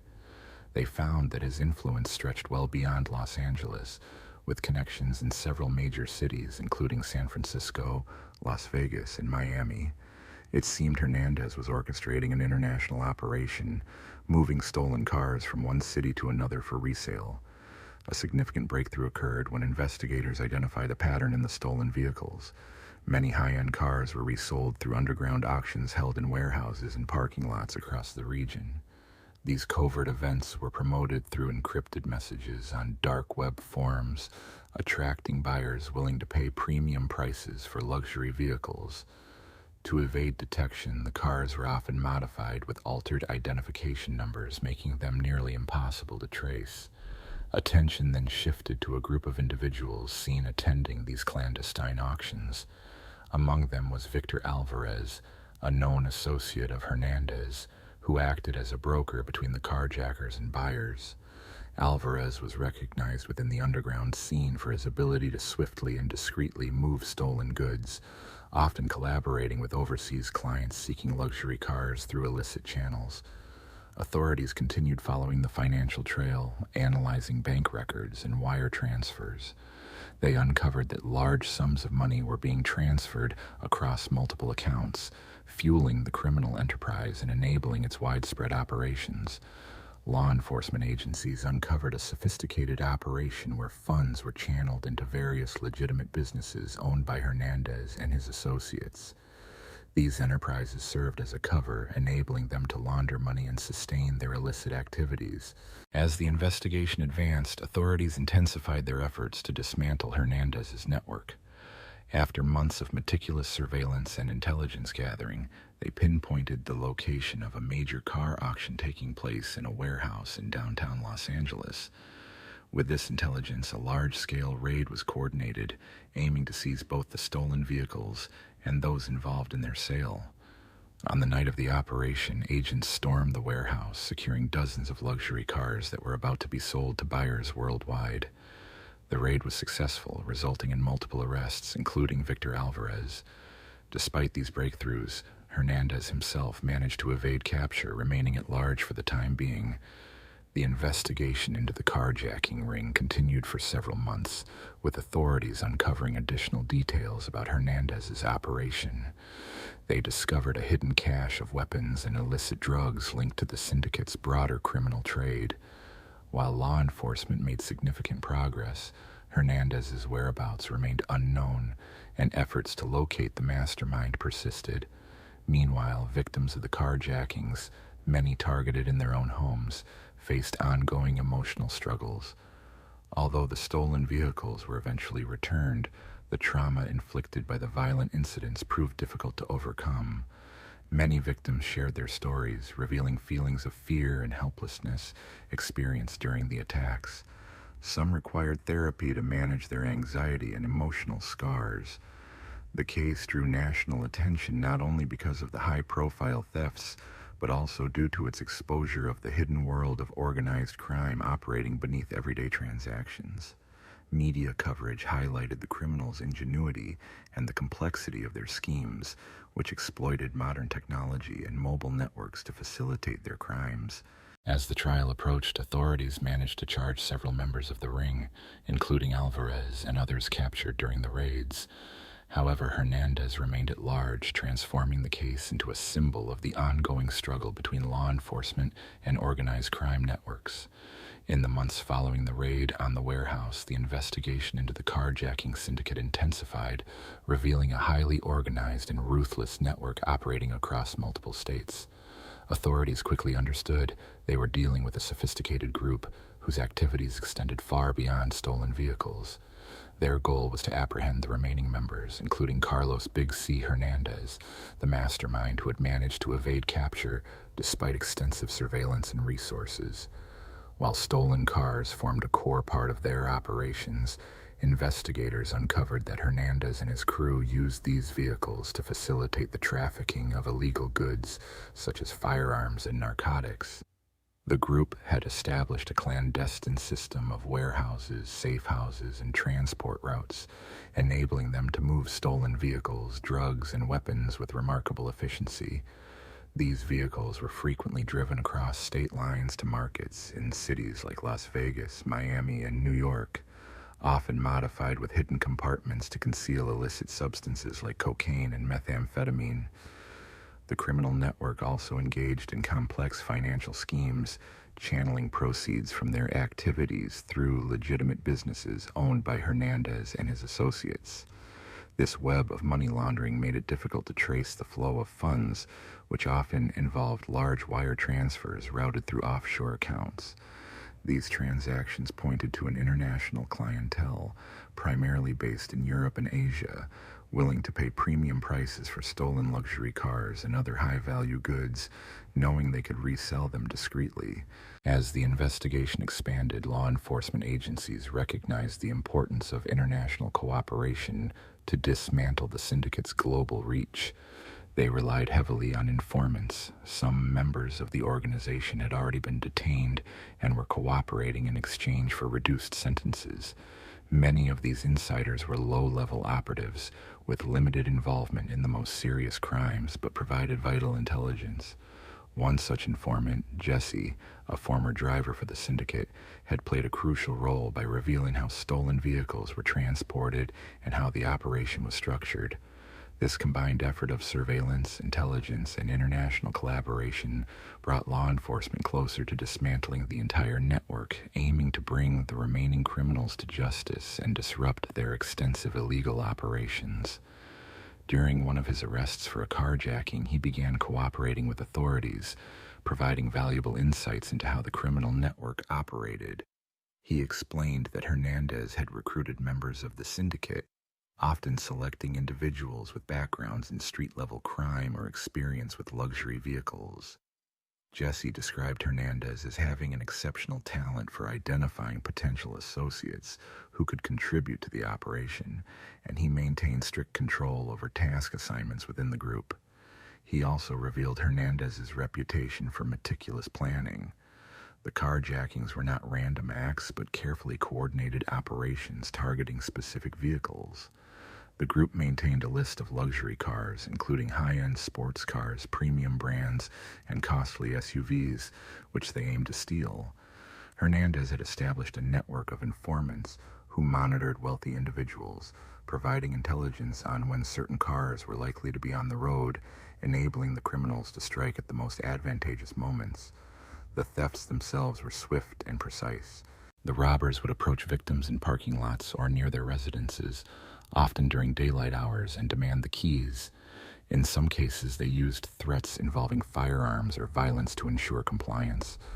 The criminals showed little concern for the safety of those they targeted, sometimes resorting to force.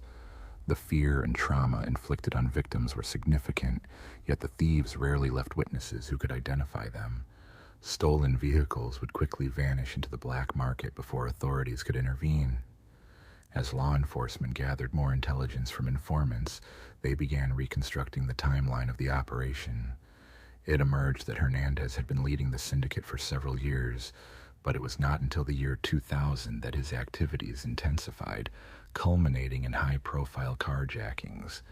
During this period, the crimes became bolder, with criminals targeting valuable cars in prominent locations. The growing frequency and sophistication of these thefts drew increased attention from both police and media, making it harder for Hernandez to keep his activities hidden. Despite the mounting pressure, Hernandez remained at large, believed to be somewhere within the United States. He was careful to cover his tracks, frequently changing his appearance, using false identities, and traveling with fake documents to evade detection.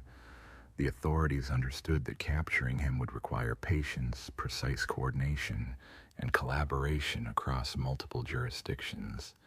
The investigation continued as more arrests were made and additional stolen vehicles recovered, gradually tightening the net around the elusive leader of the syndicate. Law enforcement agencies succeeded in locating several of Hernandez's associates who had played key roles in facilitating the sale of stolen vehicles and other illicit goods. Interrogations of these individuals, much like those of Jesse, yielded valuable intelligence that helped law enforcement piece together the final segments of the criminal network. Over time, the stolen vehicles were recovered from diverse locations such as underground storage facilities, secure parking structures, and shipping containers. As months went by, the mounting pressure on Hernandez intensified with each arrest, gradually tightening the net around his operations. Despite this, Hernandez remained elusive, skillfully navigating a complex web of safe houses and contacts, always staying just beyond the reach of authorities. The once seemingly unstoppable criminal organization was beginning to fall apart, yet Hernandez's ability to evade capture remained a persistent frustration for law enforcement. With the full scope of the syndicate's activities now understood, the urgency to dismantle it grew. Authorities recognized that apprehending Hernandez was crucial to ending the wave of criminal activity that had plagued Los Angeles and beyond. Each day he remained free meant more vehicles, illicit substances, and money flowing through the network, allowing the influence of the crime ring to expand further. As the investigation into Carlos Hernandez's operations advanced, the need to find and arrest him became even more urgent. The task force, under intense pressure, narrowed down potential locations based on intelligence from informants, surveillance footage, and wiretaps. These sources indicated that Hernandez was moving between various hideouts across different regions, often using aliases and forged documents to avoid detection. Despite these efforts, Hernandez's skill at staying hidden appeared almost supernatural as he continuously shifted his whereabouts, making it extremely difficult for law enforcement to track him. In early 2001, after months of following leads and analyzing fragmented intelligence, investigators received a crucial tip. Hernandez had been seen in Miami. This breakthrough marked the first concrete lead on his location in many months. A surveillance operation was swiftly organized around the area believed to be his current residence, and undercover officers were deployed to monitor his movements. The law enforcement team believed they had finally cornered Hernandez, and they knew that executing a carefully planned operation was essential. Hernandez was not only the mastermind behind the carjackings, but also demonstrated himself to be highly dangerous, given his resourcefulness and the extent of his criminal network. Due to the violent nature of his crimes and his remarkable ability to evade capture for an extended period, law enforcement agencies prepared thoroughly for the possibility of his resistance during arrest. They intensified their surveillance efforts in the days following, meticulously tracking Hernandez's every movement. The operation remained highly confidential to prevent any leaks that might alert him, as Hernandez was known for his cautious approach and skill in maintaining multiple layers of concealment, making him a challenging target.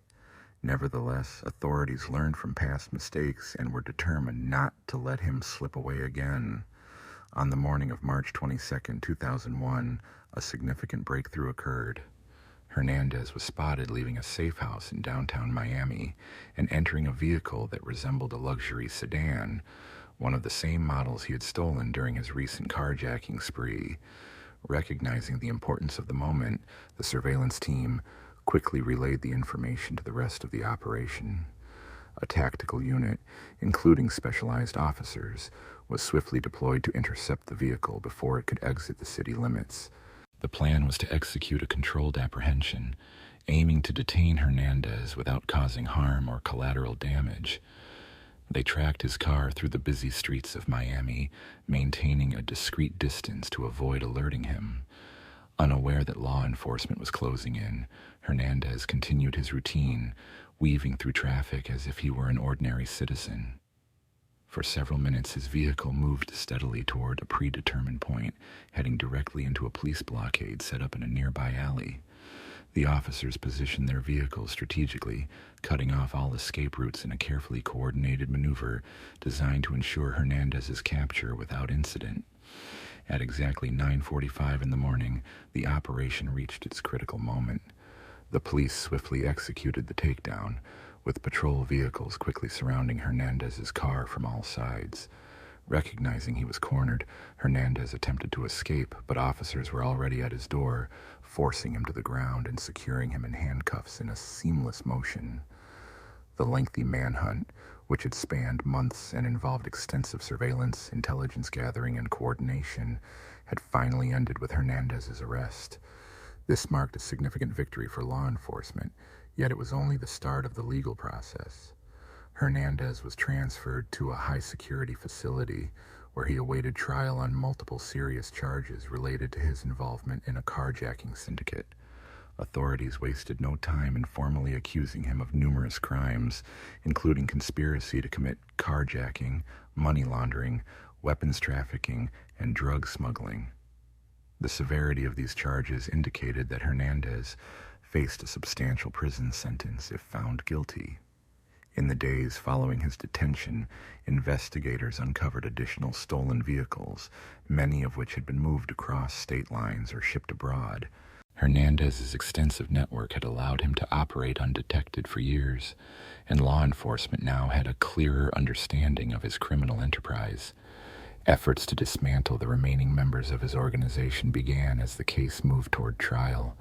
Media coverage intensified as details of the operation and Hernandez's capture became public. The story of the elaborate manhunt, the sophisticated criminal network, and the arrest of its alleged mastermind captured widespread attention. Hernandez's apprehension was celebrated as a major achievement, reflecting the dedication and ingenuity of the law enforcement team that had worked tirelessly to bring him to justice. However, Hernandez's defense team, well-funded and highly experienced, mounted a vigorous challenge. They claimed he had been unfairly targeted and argued that many of the charges rested on circumstantial evidence. His lawyers portrayed him as a victim of aggressive policing, insisting there was no direct proof linking him to the actual carjackings. Despite these defenses, the prosecution built a compelling case. They relied on testimonies from key witnesses, including former associates who had agreed to cooperate in exchange for reduced sentences. These individuals provided crucial insights into Hernandez's role within the organization, detailing how he coordinated operations and distributed stolen vehicles. Forensic evidence such as fingerprints and DNA found on the stolen cars further supported the case against him. As the trial unfolded, the evidence painted a clear picture of Hernandez's involvement, making it increasingly difficult for his defense to deny his participation in the criminal activities. Hernandez's direct involvement in the crimes was clearly established, with prosecutors emphasizing the substantial financial gains he had amassed from his illicit activities. Evidence revealed that proceeds from carjackings, drug smuggling, and weapons trafficking were funneled through a web of shell companies and concealed bank accounts. The case against him was overwhelming, prompting the jury to begin deliberations on the charges. Over several months, both sides presented their arguments in a tense courtroom showdown. Ultimately, Hernandez was found guilty on all counts and received a life sentence without the possibility of parole. His conviction marked the collapse of one of the most notorious criminal networks in the United States at that time. Law enforcement had successfully dismantled a dangerous and intricate operation that had terrorized Los Angeles and its surroundings. For the victims, this verdict offered a sense of closure, though the emotional scars inflicted by the violent crimes would take much longer to heal. Many victims remained deeply traumatized, haunted by the violent encounters and the loss of their prized possessions. With Hernandez behind bars, a feeling of justice prevailed, and the streets of Los Angeles, once filled with fear and uncertainty, became somewhat safer. In the months following his sentencing, authorities intensified their efforts, capturing additional members of his organization. Investigations uncovered the extensive reach of the network and its inner workings, revealing that Hernandez's operation was just one part of a broader pattern. His arrest significantly weakened the syndicate, but it soon became clear that similar groups operated elsewhere. The success of this case prompted law enforcement agencies across the nation to recognize that organized crime, especially involving carjackings, was a growing threat requiring a coordinated national response. Although criminal groups constantly evolve, the case against Hernandez demonstrated the power of collaboration among local, state, and federal authorities and the importance of resource mobilization. The dedication and persistence of investigators played a crucial role as they refused to give up despite the seemingly endless pursuit. Every recovered vehicle, every suspect brought to justice, and every piece of evidence uncovered mattered deeply to the victims and their families. The relief was tangible. Many had felt violated not only by the thefts, but also by the violence and fear that had permeated their daily lives. Over time, the sense of safety gradually returned, though for some, the emotional wounds from these events would linger for years. Following Hernandez's incarceration, a sense of relief spread among law enforcement and victims alike, knowing that the mastermind behind the syndicate was now behind bars. Several other members involved in the carjacking network had also been convicted. Some had cooperated with authorities, receiving lighter sentences, while others faced lengthy prison terms. As investigations progressed, the full extent of the operation became clearer, revealing that many lower-level participants had played distinct roles: drivers, lookouts, or those involved in reselling stolen vehicles, all complicit in the syndicate's criminal activities. The successful dismantling of this extensive operation was celebrated as a significant achievement, yet it also underscored the persistent challenge organized crime presents to law enforcement. In the months following Hernandez's conviction, the case continued to attract widespread media attention. Documentaries were produced, books chronicled the story, and news outlets extensively covered the trial. Public interest stemmed from the operation's scale and the high-profile nature of the crimes, which had deeply affected numerous victims. Hernandez's personal story, his rise from petty criminal to the leader of a nationwide carjacking ring, captivated many. Portrayed as a cunning strategist who evaded capture for years, he manipulated others to carry out his plans while staying just beyond the reach of justice. This narrative of a master manipulator added to the case's notoriety. In the wake of this case, law enforcement agencies across the country learned valuable lessons. The specialized task force created to target Hernandez's syndicate became a blueprint for similar operations elsewhere. The case highlighted the importance of advanced surveillance technologies, improved interagency communication, and the need to target larger, more elusive criminal organizations operating in the shadows. Authorities recognized that dismantling such networks required a comprehensive approach, combining intelligence gathering, informants, tactical raids, and high-level arrests. Additionally, the case prompted significant advancements in vehicle tracking technology. Although GPS systems in cars were still developing at the time, they soon became essential tools for law enforcement. More states adopted systems that allowed stolen vehicles to be tracked and recovered more swiftly, making it increasingly difficult for criminals like Hernandez to operate with impunity. As a result, carjacking, once considered a relatively low-risk, high-reward crime, became less profitable thanks to enhanced security measures. Meanwhile, Hernandez's life behind bars was marked by solitude. Once the leader of a far-reaching criminal enterprise, he now served a life sentence in a maximum security prison with no hope of release. His days were characterized by reflection on the rise and fall of his criminal empire, a stark contrast to his former influence and power. Hernandez spent many years in solitary confinement, contemplating the choices that had led him into a life of crime. Despite the harsh conditions, he retained the confident demeanor that had once helped him manipulate others with ease. His reputation among fellow inmates was built on his strategic mind and ability to maintain dominance over those around him, even behind bars. However, even in this new environment, Hernandez faced setbacks. The very individuals who had once looked up to or feared him now saw him as just another inmate, and his influence within the criminal world quickly diminished. Meanwhile, some members of his syndicate, those who had been apprehended and chose to cooperate with authorities, began serving their sentences. Many expressed regret for their involvement, but the reality of prison life offered little hope for early release. The repercussions of the carjacking crimes persisted in the communities affected. For victims, reclaiming their stolen vehicles and seeing justice served was a bittersweet victory. Over the following years, law enforcement continued to uncover the full scope of the syndicate's operations. While Hernandez's case remained a focus, authorities also intensified efforts to combat car thefts and organized crime, applying lessons learned to improve their strategies. The ongoing fight against such crime persisted, and the story of Hernandez and his network served as a stark reminder of the relentless battle between law enforcement and organized criminal groups. His arrest marked the collapse of one criminal enterprise, yet it underscored the importance of vigilance, cooperation, and perseverance against constantly evolving threats. As time passed, Hernandez's name became synonymous with one of the most impactful dismantlings of organized crime, ensuring that the consequences of his conviction would resonate for many years.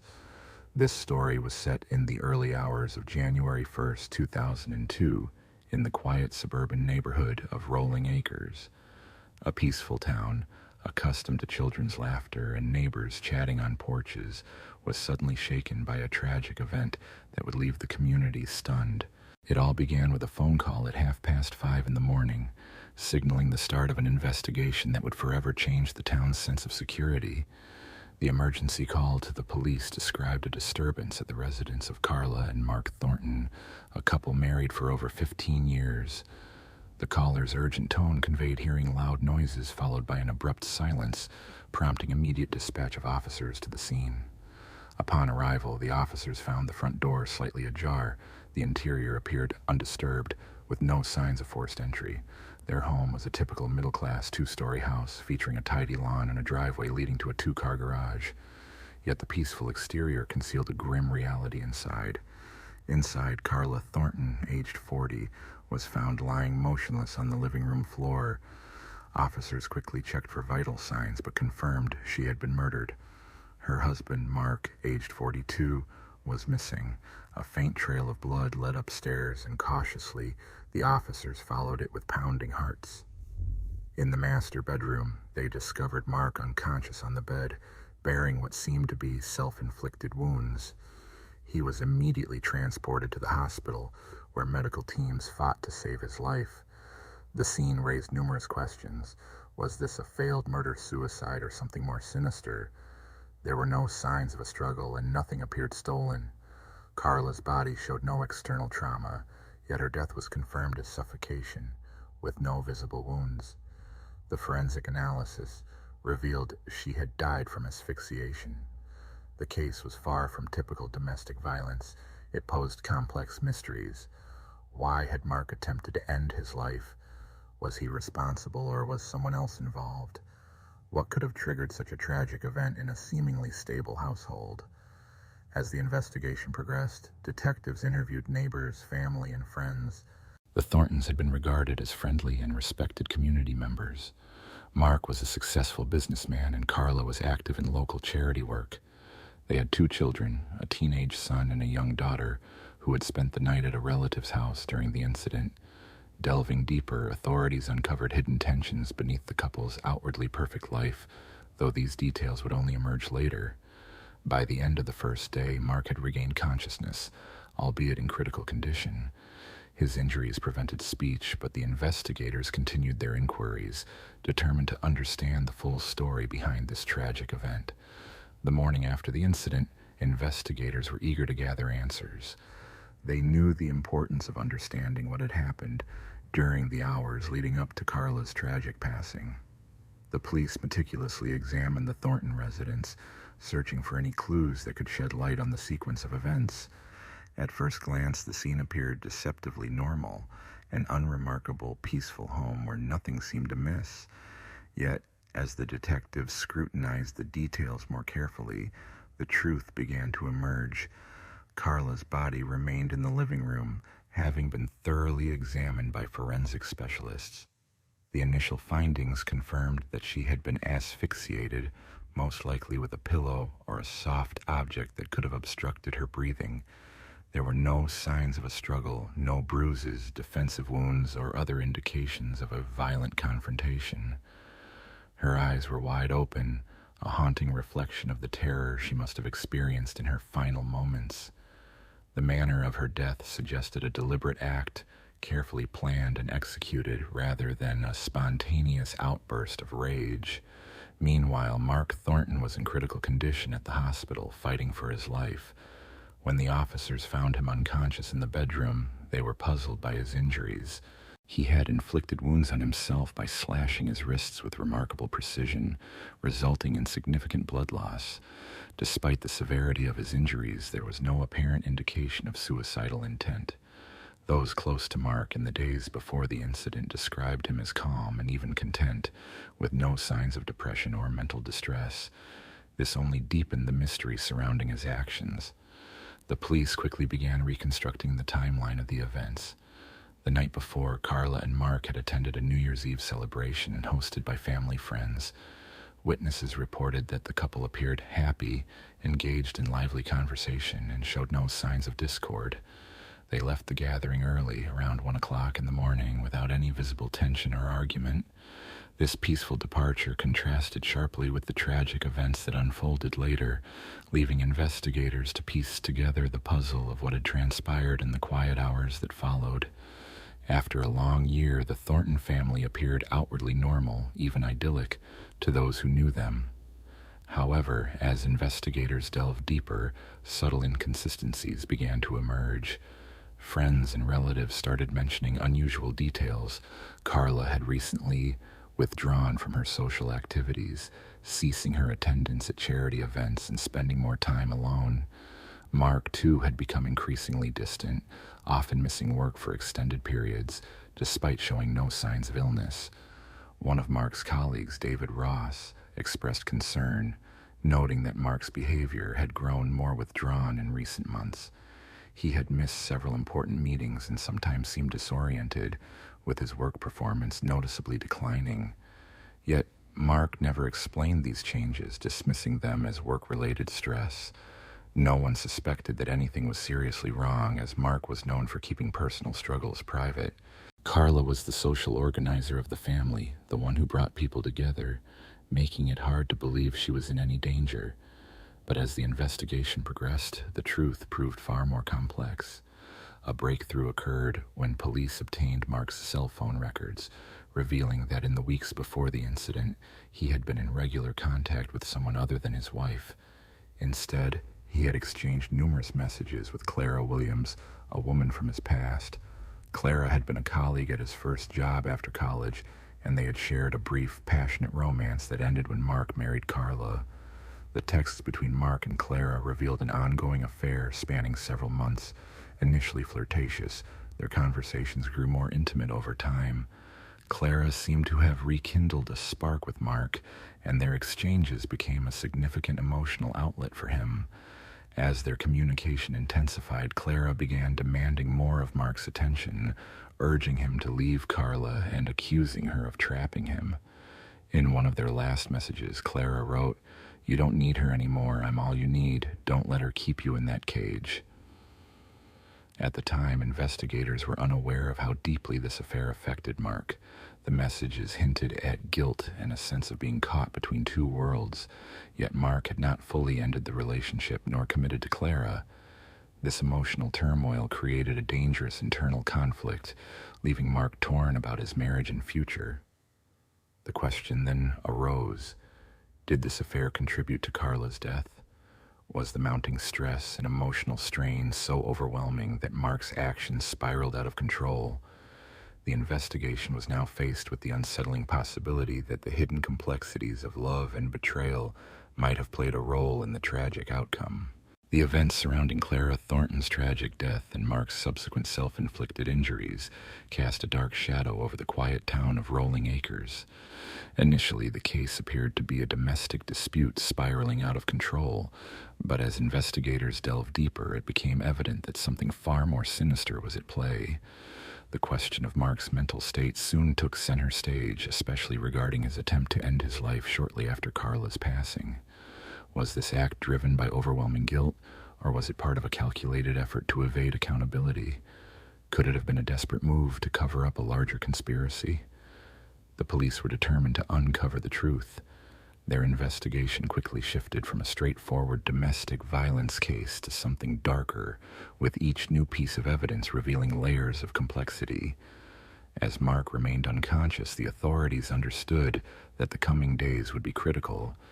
They needed answers before the case became even more tangled, risking further confusion and misdirection.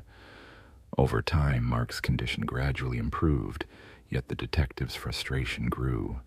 They had more questions than answers, and the ticking clock added pressure. News of the case spread rapidly, transforming the small town into a focal point of national attention. People wondered how a seemingly stable couple could have met such a tragic end, fueling speculation and intrigue. Mark's prolonged unconsciousness, almost 2 days, left investigators with limited clues. They intensified their efforts, scrutinizing every detail of Carla's life and their relationship. Phone records, messages exchanged with Clara Williams, and the strained dynamics between Mark and his wife painted a picture of emotional turmoil. Still, a crucial piece was missing: the motive. Why would Mark resort to violence? What drove him to such extremes? The key to solving the mystery lay with Mark himself, still fighting to regain consciousness. It was not until January 4th, 3 days after the incident, that he finally opened his eyes. His hospital room was under constant watch by officers, and his first words were faint, almost inaudible, yet they confirmed a chilling fact. Mark remembered nothing. He had no recollection of the night Carla died or of his own injuries. This amnesia left investigators frustrated, as they had hoped that his memory might reveal vital clues. Despite this obstacle, they remained committed to uncovering the truth. The room was soon filled with officers, medical staff, and detectives, all trying to piece together what had happened. As Mark's recovery continued, the case's complexity only deepened, leaving everyone eager to understand the true story behind the tragic events that had shaken their community. Mark's injuries were severe, yet his reaction was one of stunned disbelief. He had no memory of his wife's final moments, the argument, the violent struggle, or the suffocation that had taken place in their living room. What disturbed investigators most was his apparent emotional detachment. When told of Carla's passing, he offered no tears or visible grief. Instead, he stared blankly at the detective, as if struggling to grasp the reality, but unable to feel anything. When questioned about his affair with Clara Williams, Mark responded with a vague, evasive tone, seemingly more intent on avoiding the issue than providing clarity. He insisted that his relationship with Clara had been toxic and that he had been trying to end it for months. Yet, evidence painted a different picture.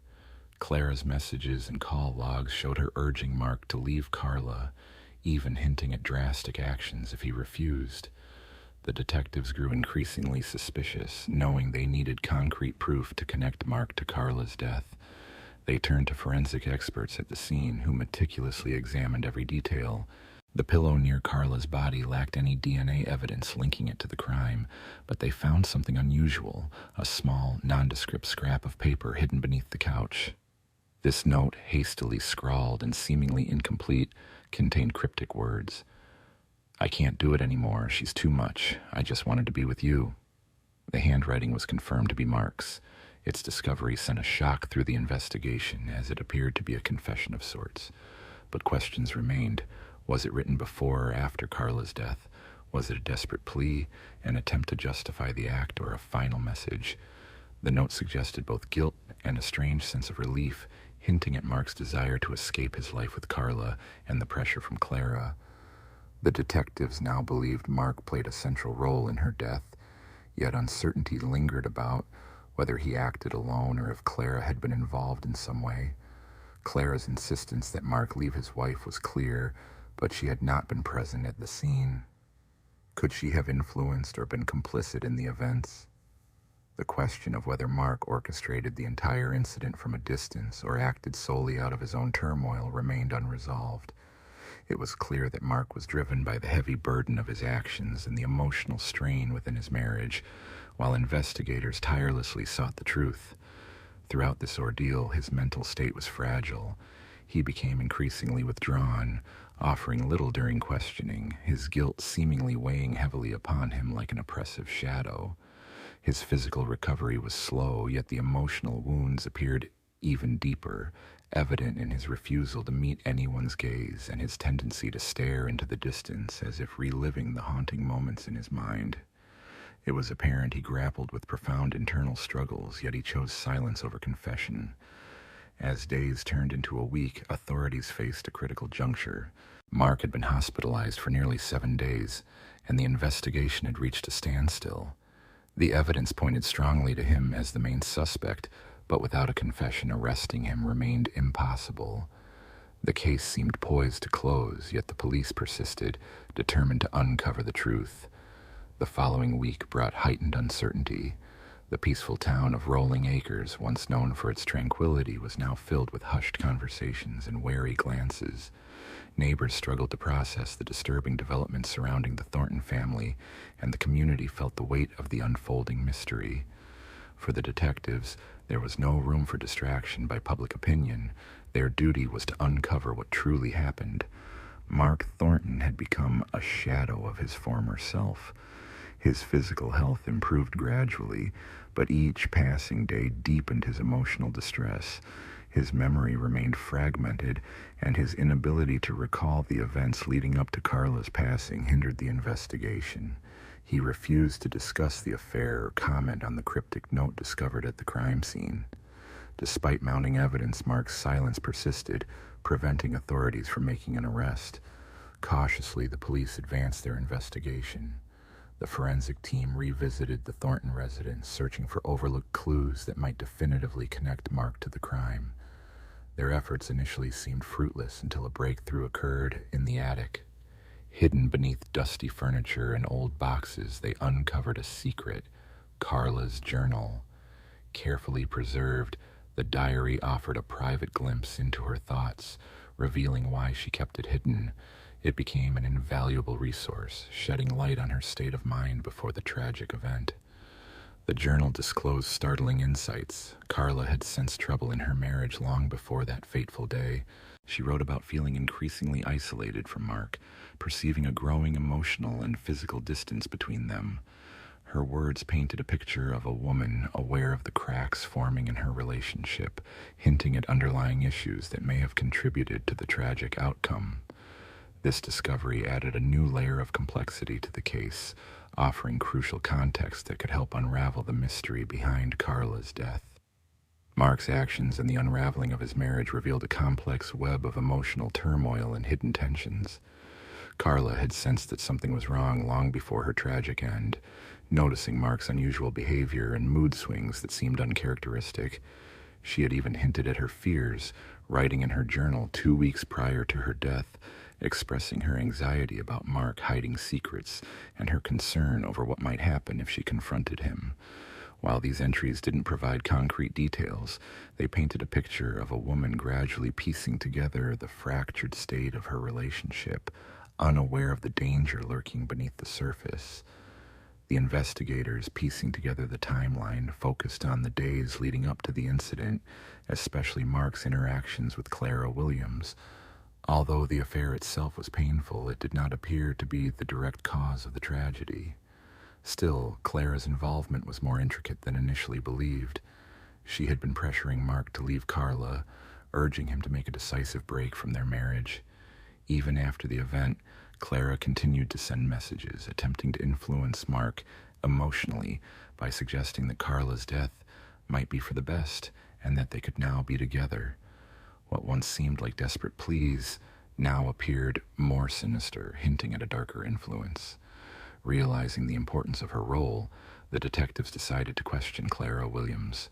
Though she was not physically present during the incident, her manipulative influence on Mark could have been the catalyst for the tragedy. During her interview, Clara maintained a composed exterior, initially expressing shock and sorrow over Carla's passing, yet her demeanor seemed detached. She spoke of her care for Mark and her efforts to help him escape a stifling marriage, denying any involvement in the events that unfolded. When pressed about the messages she had sent after the incident, she became defensive, insisting she only wanted Mark to be happy and had no intention of causing harm.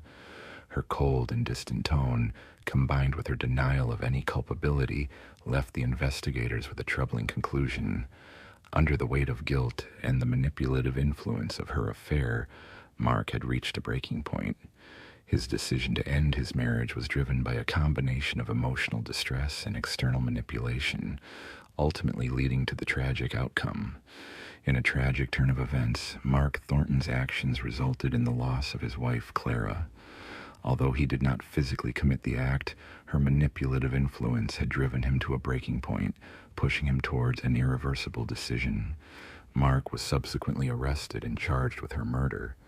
The prosecution argued that, while Clara was not directly involved in the act itself, her psychological tactics had played a crucial role in fueling Mark's emotional distress, ultimately leading to the tragedy.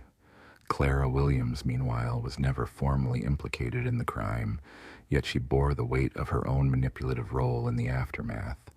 Her actions had set in motion a chain of events that changed their lives forever. The case sent shockwaves through Rolling Acres, a town that would never forget the profound consequences of emotional manipulation and betrayal. As the trial unfolded, the full extent of the tragedy became painfully evident. The evidence left little doubt about Mark's guilt, and the jury found him guilty of first-degree murder. He was sentenced to life imprisonment, with the possibility of parole after 25 years. Clara, despite not being charged, faced her own internal struggles, grappling with the impact of her influence on the tragic outcome. In the end, Mark was freed from his wife's influence, but at a devastating cost. The case of Carla Thornton's death remains a haunting reminder of how manipulation and unchecked emotional pressure can have perilous consequences. For Mark, his destiny was sealed not solely by his own choices, but by the complex web of decisions and influences that had led him to this point.